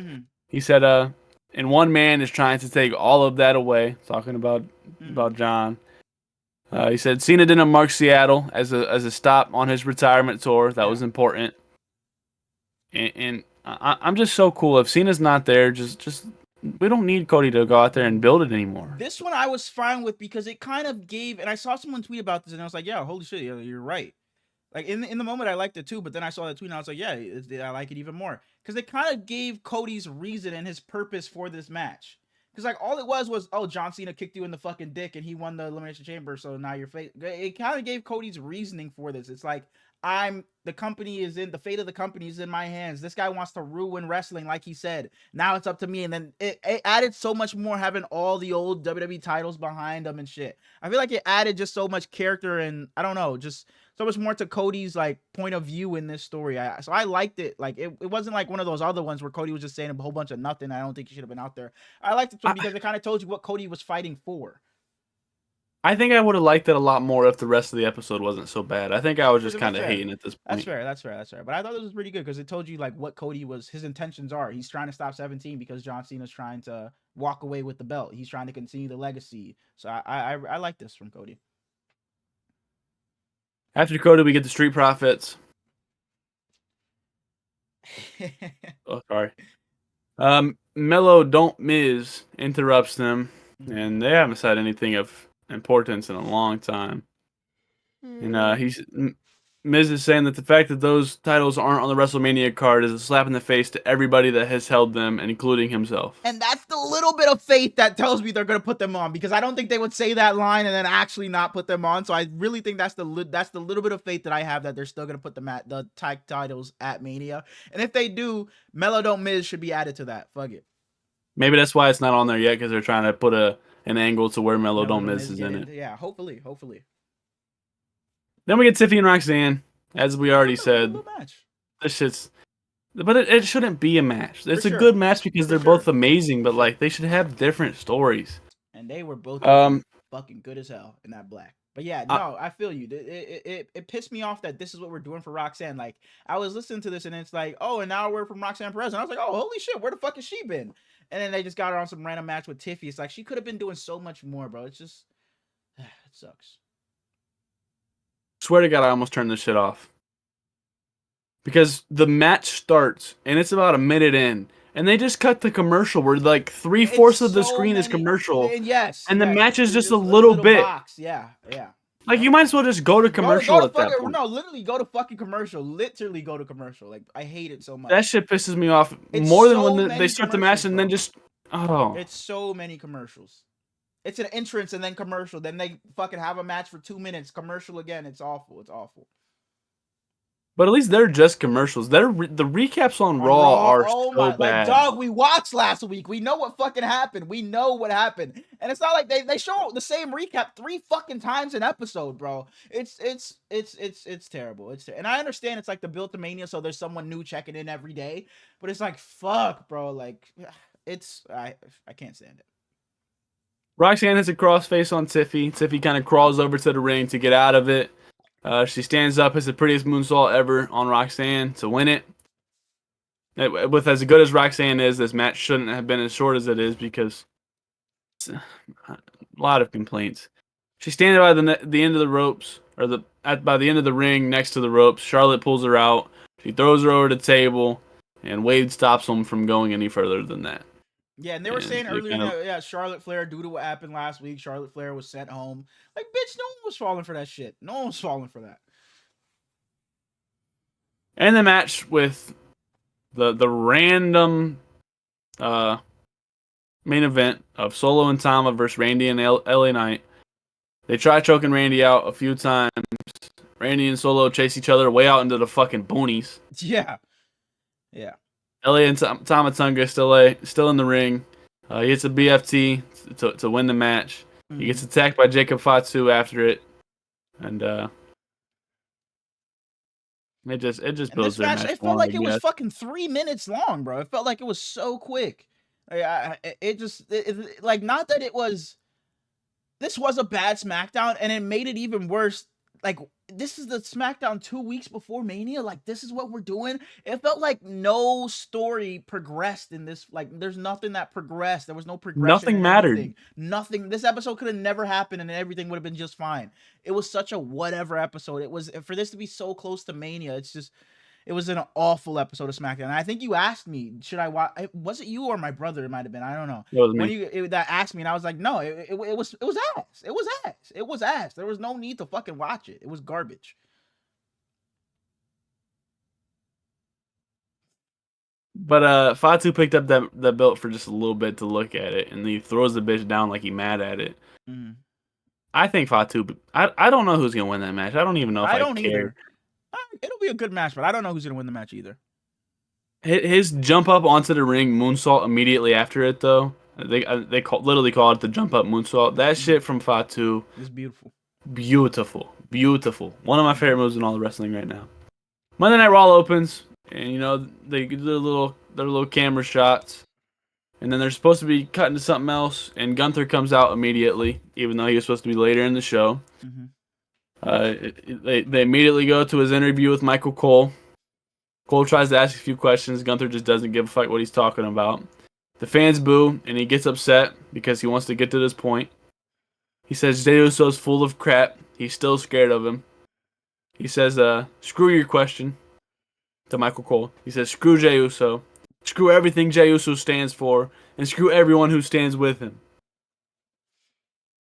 And he's kind of shaking a little bit. Gunther fucking cooked. He did. He said, 2 weeks ago when I took a bath in your brother's blood, I was in full control, and I loved it. He said, go pray to your Lord and thank him that I was in control. Because if I wouldn't have been, I would have drowned you and Jimmy both. Woo! He was cooking. His intensity in this promo was so good. At the end of the day, the bell has to ring. And when that happens, you still can't lace my boots, and I will put you down for the 4th consecutive time. Man, and it's crazy that this is the 4th time they're fucking fighting. It's ridiculous. So if Jey doesn't win here, I'm fucking done with you, main event Jey Uso. Fucking mid-card Uso. But yeah, this was a really good promo from Gunther, and he talked about, I'm going to go back and call my mom and talk to her Don't you call him mid-card Uso. Sorry. He's like, I'm going to go call my mom, and we're going to celebrate, and I'm going to tell her all the things I did to you. And this was such a good promo from Gunther. This is the Gunther we've been needing.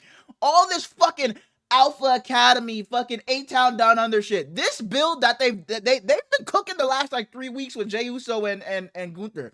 And if they would have done this instead of all that fucking bullshit they were doing earlier, this could have actually had a chance. Well, it probably wouldn't have main evented, no, because you got that triple threat. But it would have been so much better, so much more fuel behind it. I mean, it's still good. I think it opens though. For sure, for sure. I think it's still good now, but it's like it could have been like right after Cody and Cena, and then that the men's triple threat, and I guess the women's triple threat. It could have been right there with those. Now it's just so much farther down the card, and it's like, bro, you're not as excited. But the last 3 weeks they've done a great job with this feud, so I'm fine with it. Immediately after this absolute cook sesh by Gunther, because he might be the best in the entire company after Seth Rollins, we get Bayley and Liv, and this match is just silly to me at this point because they're so good together, but like it doesn't matter that much. They should both have bigger storylines. For sure. Bayley has never. They did a triple threat Intercontinental Championship match or something, but then Liv and Raquel went and won the tag belt, so it didn't make any fucking sense anymore. Bayley has never lost a match to Liv in singles matches. Lyra and Raquel were both ringside. Raquel puts Liv's foot on the rope during one of the covers to keep her in it. Lyra attacks her when she does this. Raquel gives her one of them big boots. She jumps up and then immediately gets attacked by Bayley. This allows Liv to jump up and give her the backstabber and then try to go for the Oblivion. Lyra jumps up and blocks her arms from getting the Oblivion off. And then Bayley gets the cover. Or Bayley rolls her up to go for the cover to get the win again. Still has never lost to Liv. Builds a little momentum for the tag match, but I got my predictions for this tag match. But yeah, this was a really good match. But it's like, again, all of these women should be doing something different. What's your prediction? Or are we gonna do it at the end? We'll do it with the rest of the predictions. But something interesting is gonna happen in this match, I think. Oh yeah, I do too. Yeah. I think we probably got Bayley turns heel. Bayley turns heel. Yeah, I think so too. I think so. Yeah. Even though she was already heel and we both were complaining about how she's better as face, but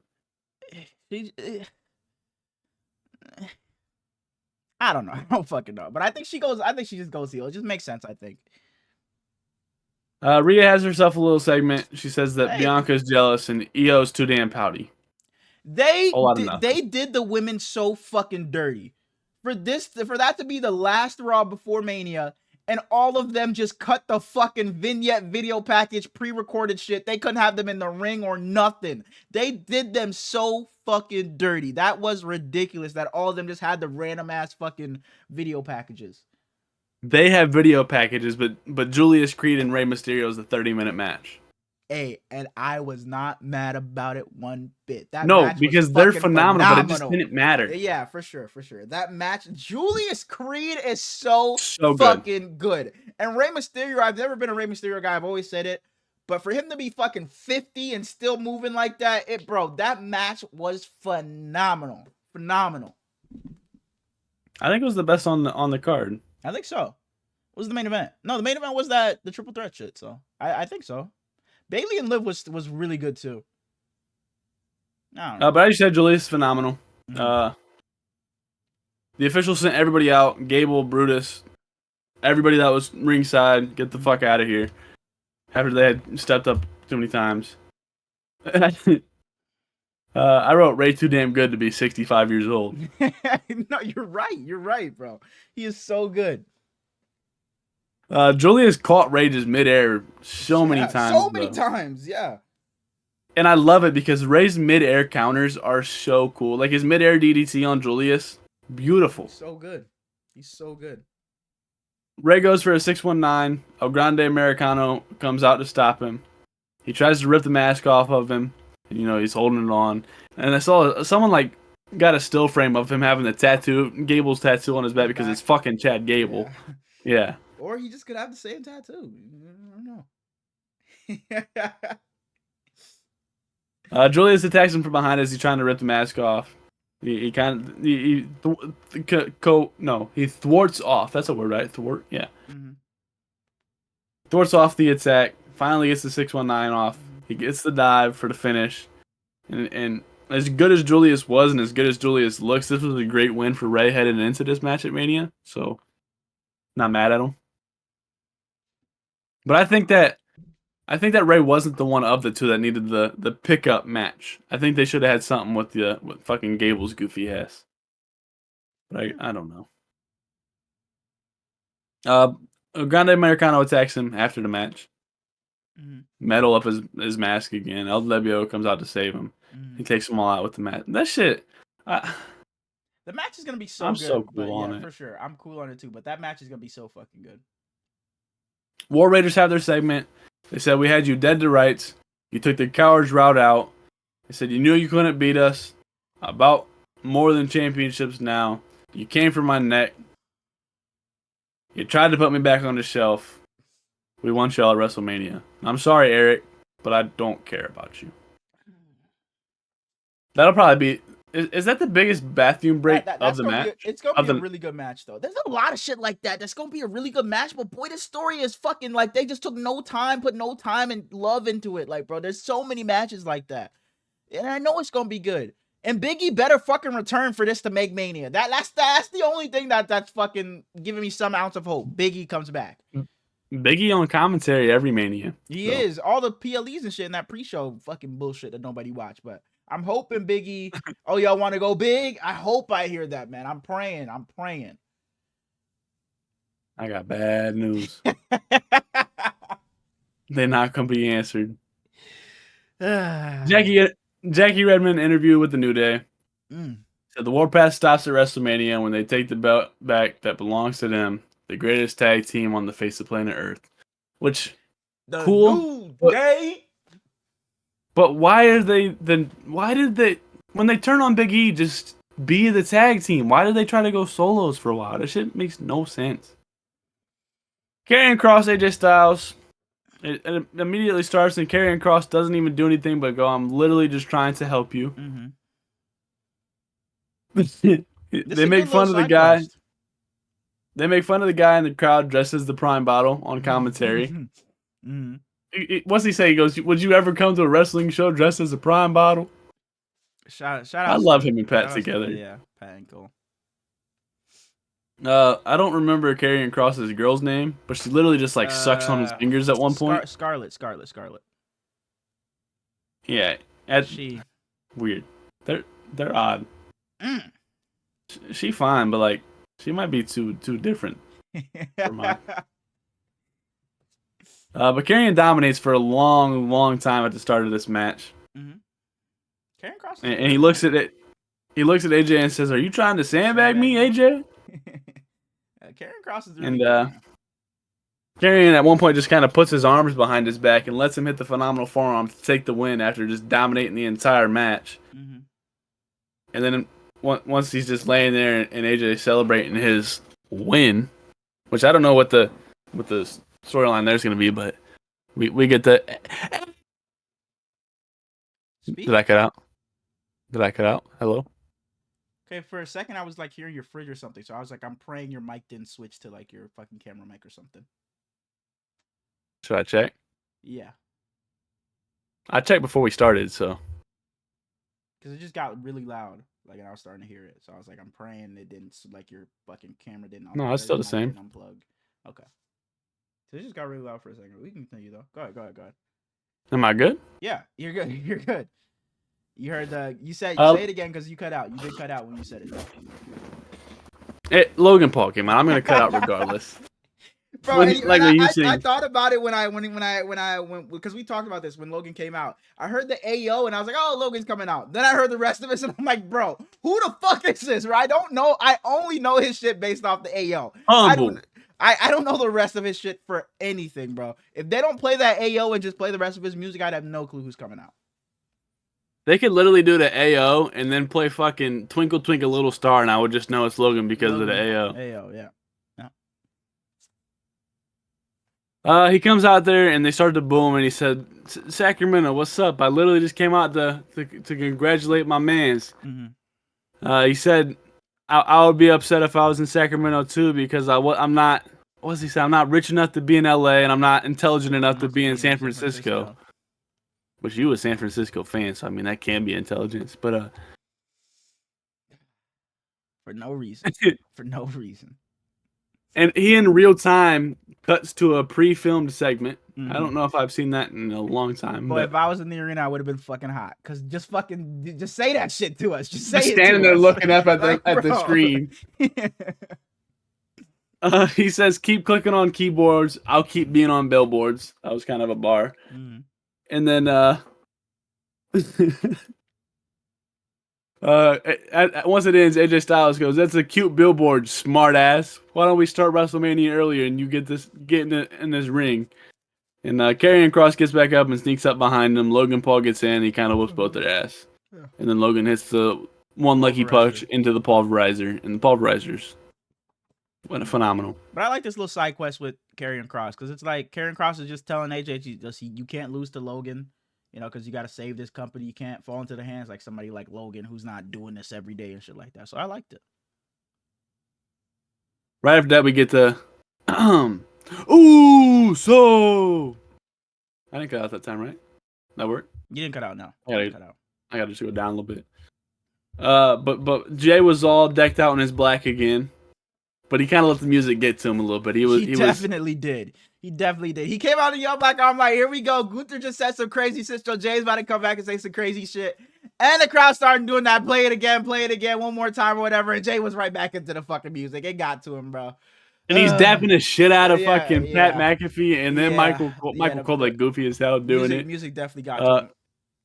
Jay was up there stuttering his ass off by himself. He shouldn't yeet in his WrestleMania entrance. And I know it'll be a crazy yeet session. We'll be yeeting all over the place, yeeting all over each other, all on ourselves. We'll have to change our clothes if he yeets during his entrance. It'll be a great time. But I don't think he should yeet in his entrance. It'll make the moment when he yeets afterwards that much better. That's why I was hoping he didn't let that fucking shit feed into him this Monday, because he didn't yeet the 2 weeks ago when after Jimmy got his ass whooped. I was hoping he didn't do it this past Monday, which he really didn't, but you kind of saw him like getting into it a bit. And I hope he doesn't do it coming out to Mania, because the yeet after when he wins will be fucking phenomenal.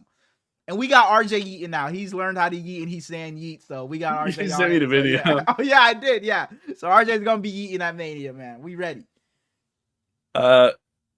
He pretty much gets in the ring and only says that Gunther being out there by himself shows that he was scared. Yeah. And then he goes out and goes, one time for the one time, and they spin it again. And then he goes, "Hey, Oos, hit my music." Literally, hey, Oos, hit my music, and he's out of there, bro. He didn't say a damn thing. He didn't have to go out there at all. But when he cut a promo like this when he came out with, I think it was Quavo, and he said a whole lot of nothing. It was right before the Royal Rumble, and then he went and won the Rumble. That shit was tough, though. And he went and won the Rumble, and he came out this past Monday, said a whole lot of nothing, and now he's about to go out there and win it, and win the championship. Because if he don't win the championship, I swear to God, we fucking riot, Triple H. Fuck you. We fucking riot if you don't win it. Braun backstage talking to Kathy Kelly. He's saying how it's going to be a really big defense. And then he gets his ass fucking whooped up on by the Judgment Day. Throwing him all over the place. Immediately cuts to Penta and Finn Balor. Penta in ring. Absolutely elite. Freakish athleticism. Finn Balor's one of my favorites in the entire company. Please free him of this fucking weak-ass Judgment Day. Yeah. Dom and Carlito come out to make an appearance as Penta's finally starting to gain momentum. It allows Penta to try and roll, or allows Finn to try to roll up Penta. As he's trying to do that, Braun Breaker's music hits. He runs out there. Carlito standing in the way again. Carlito runs away through the ring to get out of his... Yeah. Braun jumps in the ring, clotheslines the shit out of Finn. Him fucking get out of the way is so funny, bro. I love Carlito. But Dom and Carlito finally jump back in to help start to beat on him. He hits a double spear on Dom and Carlito. So maybe that helps Carlito out a little bit, but... He lines it up for Penta as well as he's going out there, or as he's going at him. He gets a super kick, I guess, and then pulls off the Hurricane Rana. I hate when it's a super kick, but they don't call it a super kick. Just say super kick. But then he hits it off the top rope and cool. EO segment, as you said, pre-recorded. Hey, bro, I don't understand EO for nothing, but she somehow gets me hyped, bro. Like, I don't know what it is, just her speaking in Japanese, like, I don't understand a fucking lick of it. But just her just speaking it and just the tone, and it gets me turned up. Maybe it's just Japanese, because it doesn't happen to me with EO, but when Shinsuke up there freaking speaking Japanese, dog. For sure. He get me, yeah. She pretty much just said, y'all forget who's champ. At WrestleMania, you'll never forget the name of Io Sky. Good job. Paul Heyman waiting backstage for Roman. CM Punk comes over to talk to him. He's got his arm around him as Roman pulls in.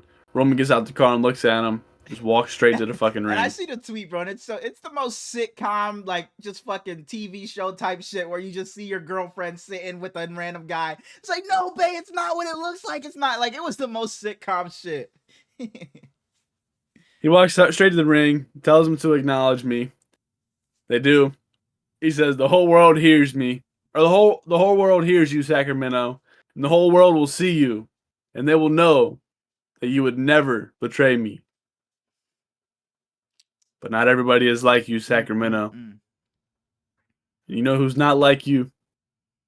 Wise man. How could you betray me? They immediately start chanting, you fucked up. And Roman tells him that it's hard to hear what you're saying. Can you get a little bit louder? And before on TV, no way they're letting them fucking chant like that. Yeah, absolutely not. Well, they probably would have, but we're just not hearing any of it. Yeah. My tribal chief, it was not a betrayal.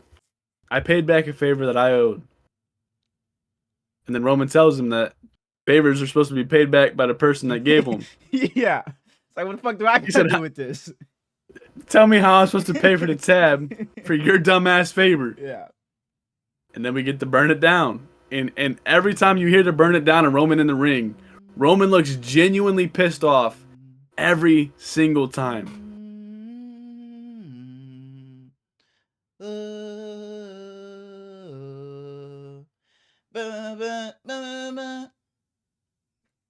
Sorry. You get to pick one entrance to be a part of right now, but you can never experience any of the other ones. Which one are you picking? I'm yeeting. I'm yeeting. 1000% I'm yeeting.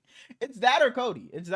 I'm hitting a whoa. I was gonna say Cody before he won at last year's Mania. That shit was big for sure. But I'm 1000% picking the Yeet. 1000. Okay, if Yeet is that, I'm sure that's your answer too. If the Jey Usos isn't part of it, who are you picking? Can you imagine being out there when Roman comes out? That's right. That's because I know you're probably gonna think Seth Rollins is singing, but that was gonna be my answer. Roman Reigns. I don't fuck with Roman though, so I would probably have to pick Seth. Saying acknowledge me and I'm throwing my ones up, bro. It might be Roman. Roman might be my answer. Is there anybody else yet even in the conversation?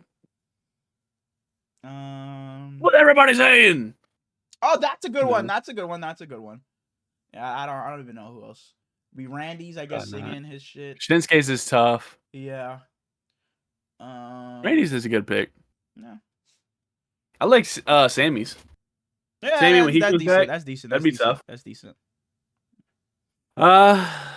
Seth comes out and he says that the winner of this match will determine the future of the entire industry. Seth Rollins has been putting this feud on his motherfucking back. He has been cooking these past couple of weeks. He's been doing his fucking thing. Shout outs to you, Seth Rollins. He says it can't be you, to Roman, because if this business is filled with people like you who don't show up except for when it's convenient, then this business dies.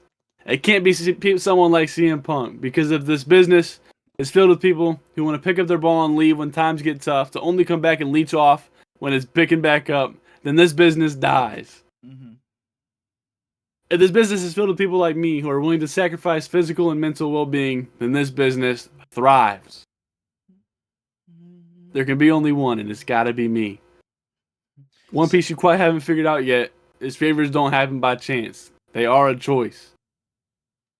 Your wise man's a scumbag, and I never expected anything back from him. But Paul Heyman is not there by choice. Or not there by chance. He made a choice. Bro, like he was... Seth Rollins fucking cooked, bro. And then Roman kind of... He surprised me because he says, wise man, he's right. Mm-hmm. You made your choice. And now I make mine. And he fucking slaps the shit out of Seth. I thought I was okay, maybe he's going to beat Paul's ass. But no, he slapped the fuck out of Seth.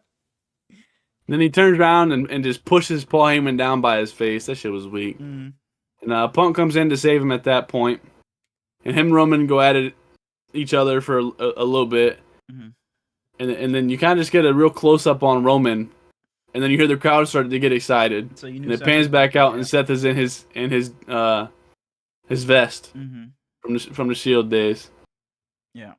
And as he's checking on Paul as Punk is checking on Paul Heyman and bent over, Roman goes over and starts whooping his ass. Or he gets speared by Roman and Roman's whooping on his ass.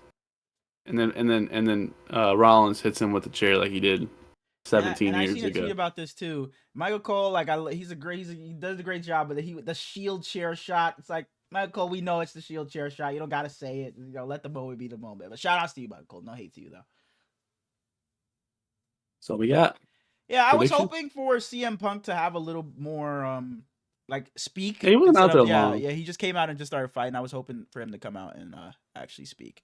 I But think yeah, he's done a lot of talking though. for sure. We get into our WrestleMania predictions. We'll start it off with night one. We'll start Jade Cargill versus Naomi. Who you got? That's the one you're starting with. You got a different order? Go ahead. If you got a No, different we order, can. no, It don't go ahead. matter. Go ahead. It don't No, matter. It go, don't go, matter. go. It don't matter. It don't matter. It don't matter. It don't matter. It don't matter. It don't matter. It don't matter. It don't matter. Okay. You know, Naomi, my girl. Uh-huh. I will be rooting for her very heavily.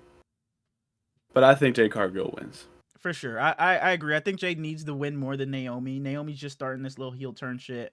So I don't think a loss would affect her too much. But I think they got big plans for Jade because they got her looking at fucking her and Charlotte Flair having that stare down. So I don't think Jade can lose this and then go into feuding with Charlotte and that. If it was up to me, I'm saying we pushing Naomi to the moon. And if you upset with that Jade, then you go fight Mercedes Moné over there again. You good? Yeah. So we both got Jade. Unfortunately. All right. Next up, we got Rey Mysterio versus El Grande Americano. I know this is a match you're looking forward to. Who you got? Who the fuck you talking to? I think we get Rey eventually pulling off El Grande Americano's mask, and then he whoops Chad Gable's ass. Like, I think Rey wins this. Oh, okay. Oh, so you're saying the mask gets pulled off and then they continue the match? We realize it's Chad Gable and then they continue fighting? I think so. Oh, okay. I'm thinking it probably gets pulled off at the end, I think. But yeah, I got Rey here too. I don't got shit else to say about this match. I think it'll be really good, but this story, I don't need not much needs. Mask to be said. definitely comes off. Yeah, 1000%, 1000%. Next up, we got the World Tag Team Championship match: the War Raiders versus the New Day. And I said yes, it is. I think Big E comes out, but I think it's after they win.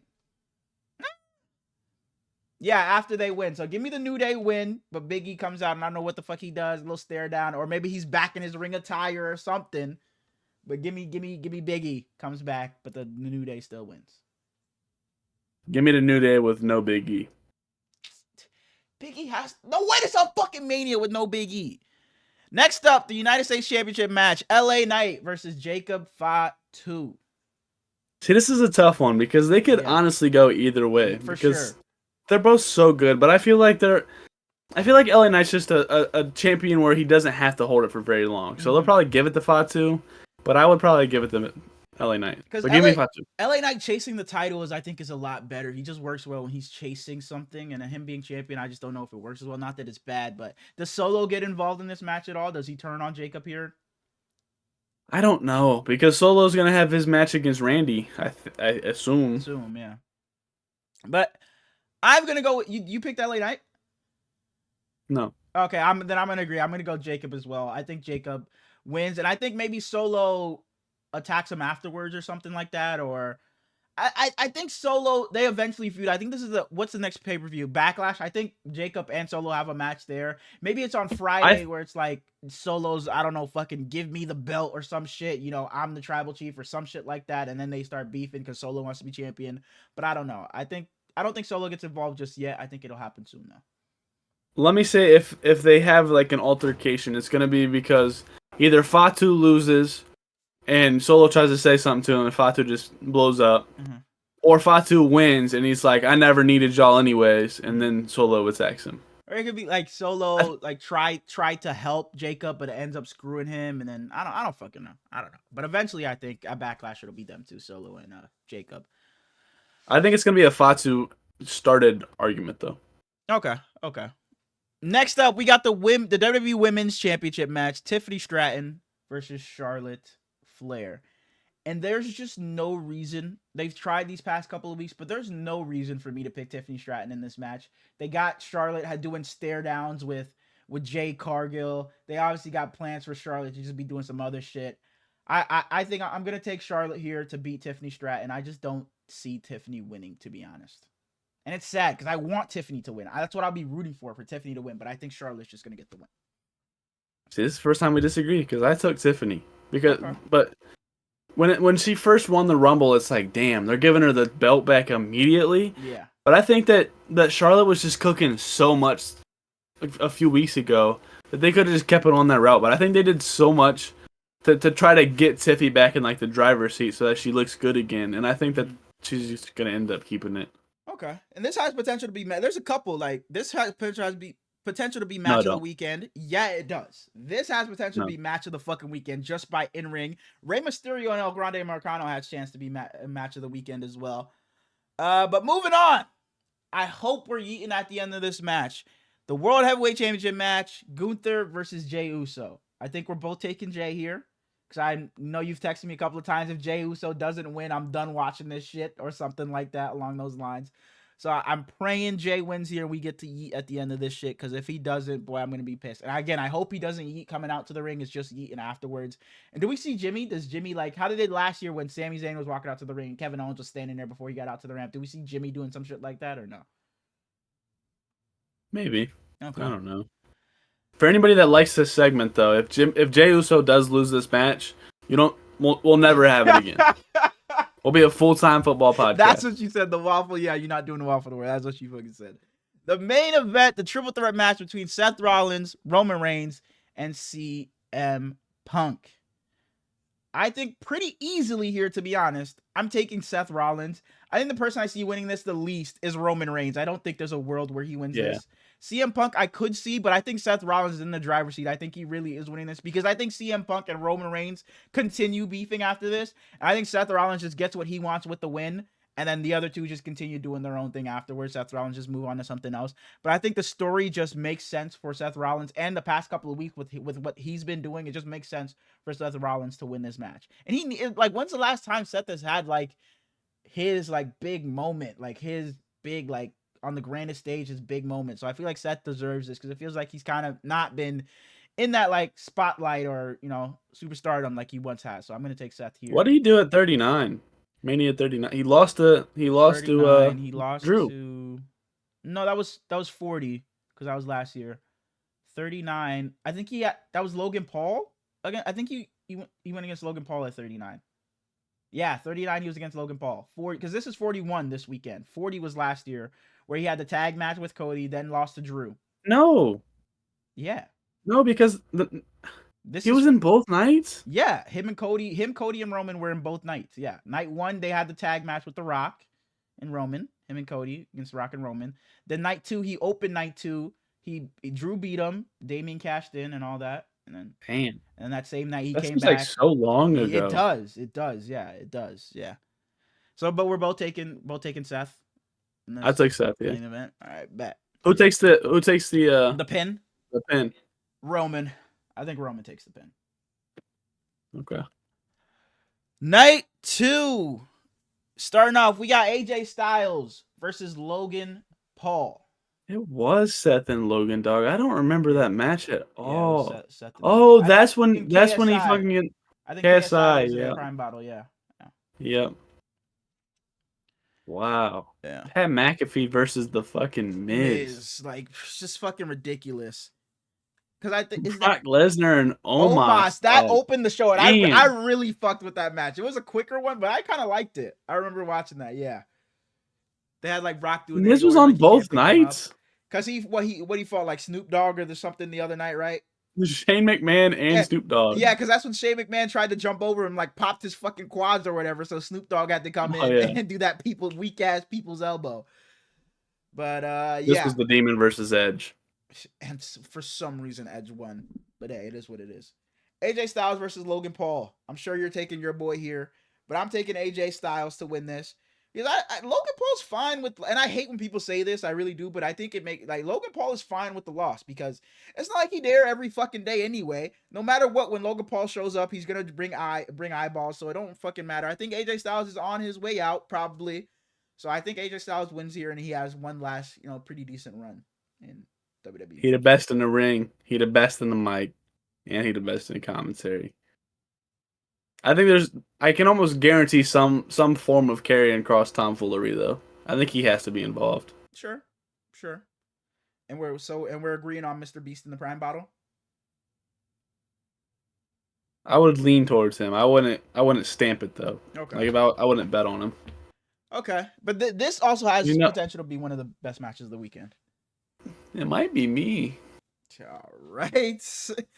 Moving on to the Sin City Street Fight. We got Damian Priest versus Drew McIntyre.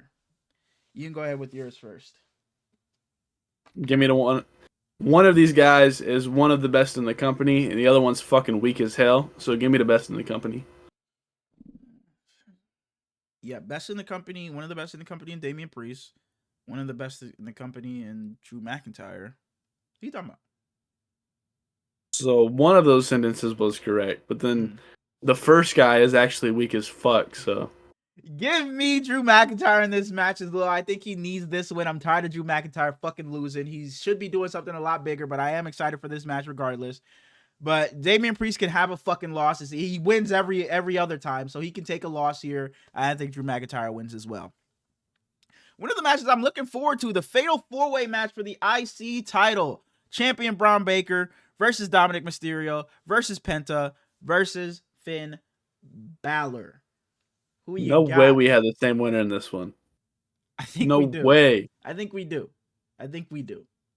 Did you pick Dom? I did. I think Dom is winning. Dom is winning, bro. Dom is winning. I don't see Finn Balor winning because I think he's going to get tossed out of Judgment Day towards the end. I don't think Penta wins it right here. A little too soon, I think. I think it just makes... And I don't see Braun Breaker retaining. I think Braun is on to bigger and better things. He's going to go full-on babyface and do something, up on the upper echelon of the card.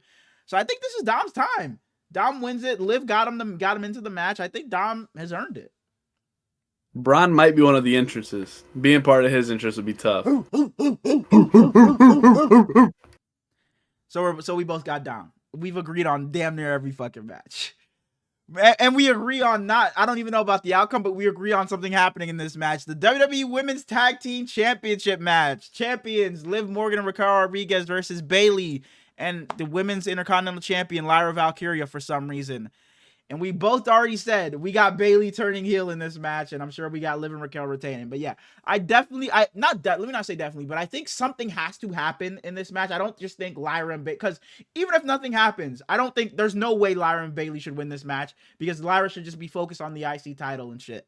But I see Bayley maybe turning heel here, and then her and Lyra have a program into Backlash or something like that. Finally give Lyra her first feud. Because Lyra puts on banger matches every time she has a match, but she's never really had a feud. She had the little thing with Dakota, but didn't turn out into anything. Had the little thing with Ivy, didn't turn out into anything. 2 great matches, didn't do anything with it. So I think this is her first real feud. We don't get feud. Zelina or Dakota Kai. No Zelina. We don't know about Carmelo Hayes. That whole tag team division on SmackDown. Yeah. But you got Liv Morgan and Raquel retaining too. What if Raquel turns? No, I don't think it makes sense here. Not yet, at least. Eventually it'll happen, but I don't think here. Not even not turning bad, but what if Finn gets in her ear to turn good? Nah. I don't see it. Not yet. Then just walk away. The WWE Women's World Championship match. Io Sky champion versus Rhea Ripley versus Bianca Belair. And I think I know where you're going with this one. So I'm going to go first. And I'm going to say Io Sky retains. And Rhea and Bianca go on to have some other shit, do some solo shit, have their own separate match. But I think Io Sky retains because it's been too much of Bianca and Rhea going at it for one of them to win. It just wouldn't make much sense to me because the feud is really between them, but Io Sky is just the champion. So I think Io wins and then she's out of the equation and them two just continue their little beef. They're going to cost if Io wins, I'll be upset. That's crazy. Why? I don't like her. That is also crazy. Continue. So who you got?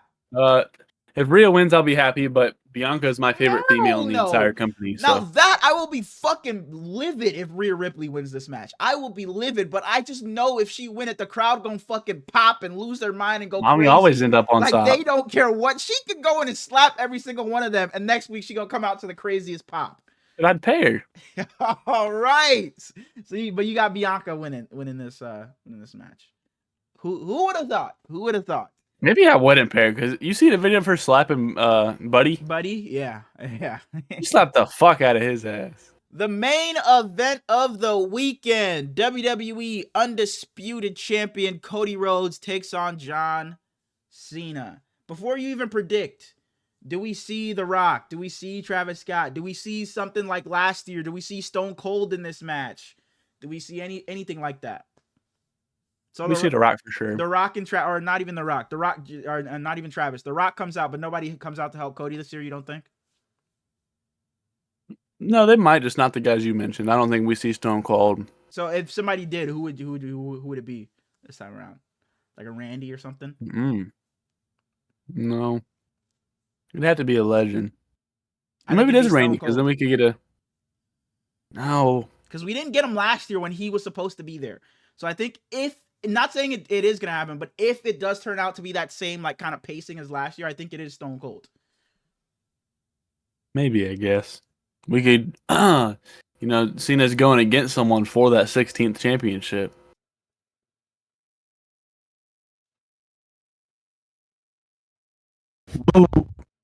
I don't know what the fuck you just did into the mic. What the fuck is that? Woo. But in a high pitch, I can't do it at a high pitch because my mic will cut off. But a WOO in a high pitched voice? Absolutely not. Absolutely not. Who you got? A fellow that likes nature? Fuck no. His ass is gonna take 3 years to get to the fucking ring. Hell no. Oh, you know who's gonna come out to help you? I just know this about to be some bullshit.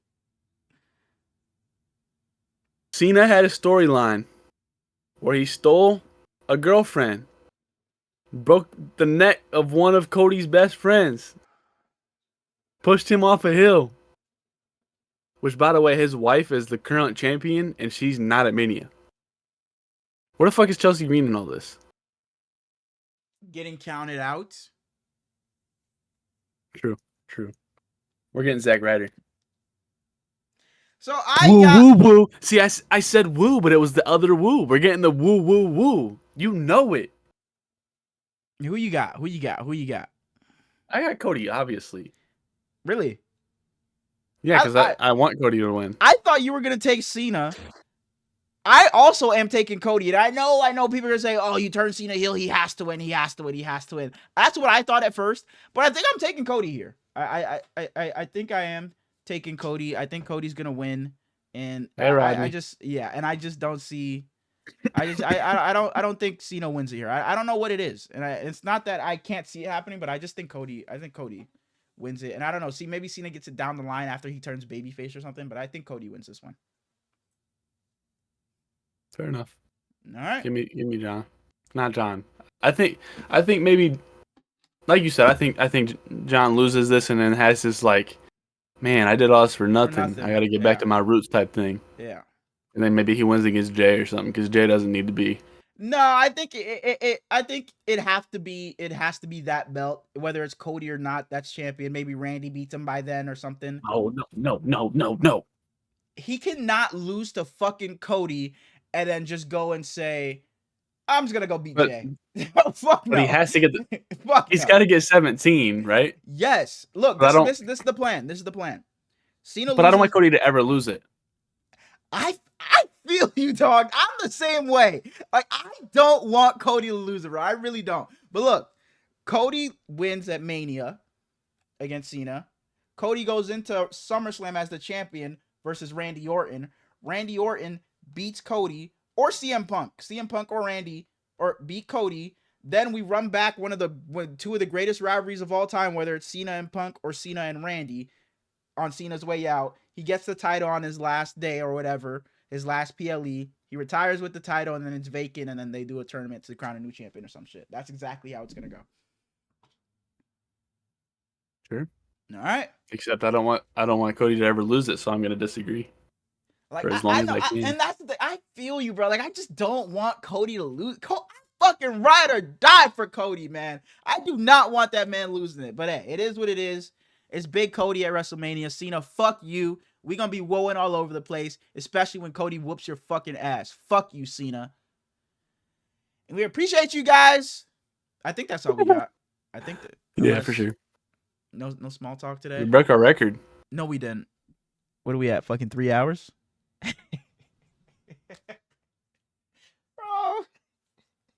So no small talk today. But what I was gonna say, I've been getting DMs, I've been getting added on Twitter. I've been getting added on Twitter. You know, people are calling me like, yo, we're small talk. The people want it. So, you know, one of these episodes you're gonna have to bring it back because the people want it. Maybe not next episode. We damn near do small talk just unnamed before we started. No, definitely. But you know, one of these days you're gonna have to bring back the actual segment because the people want it. Bet. Now, maybe not next episode because we're gonna have Mania and the draft to talk about. So I don't know about that, but I'm not even watching Mania, so.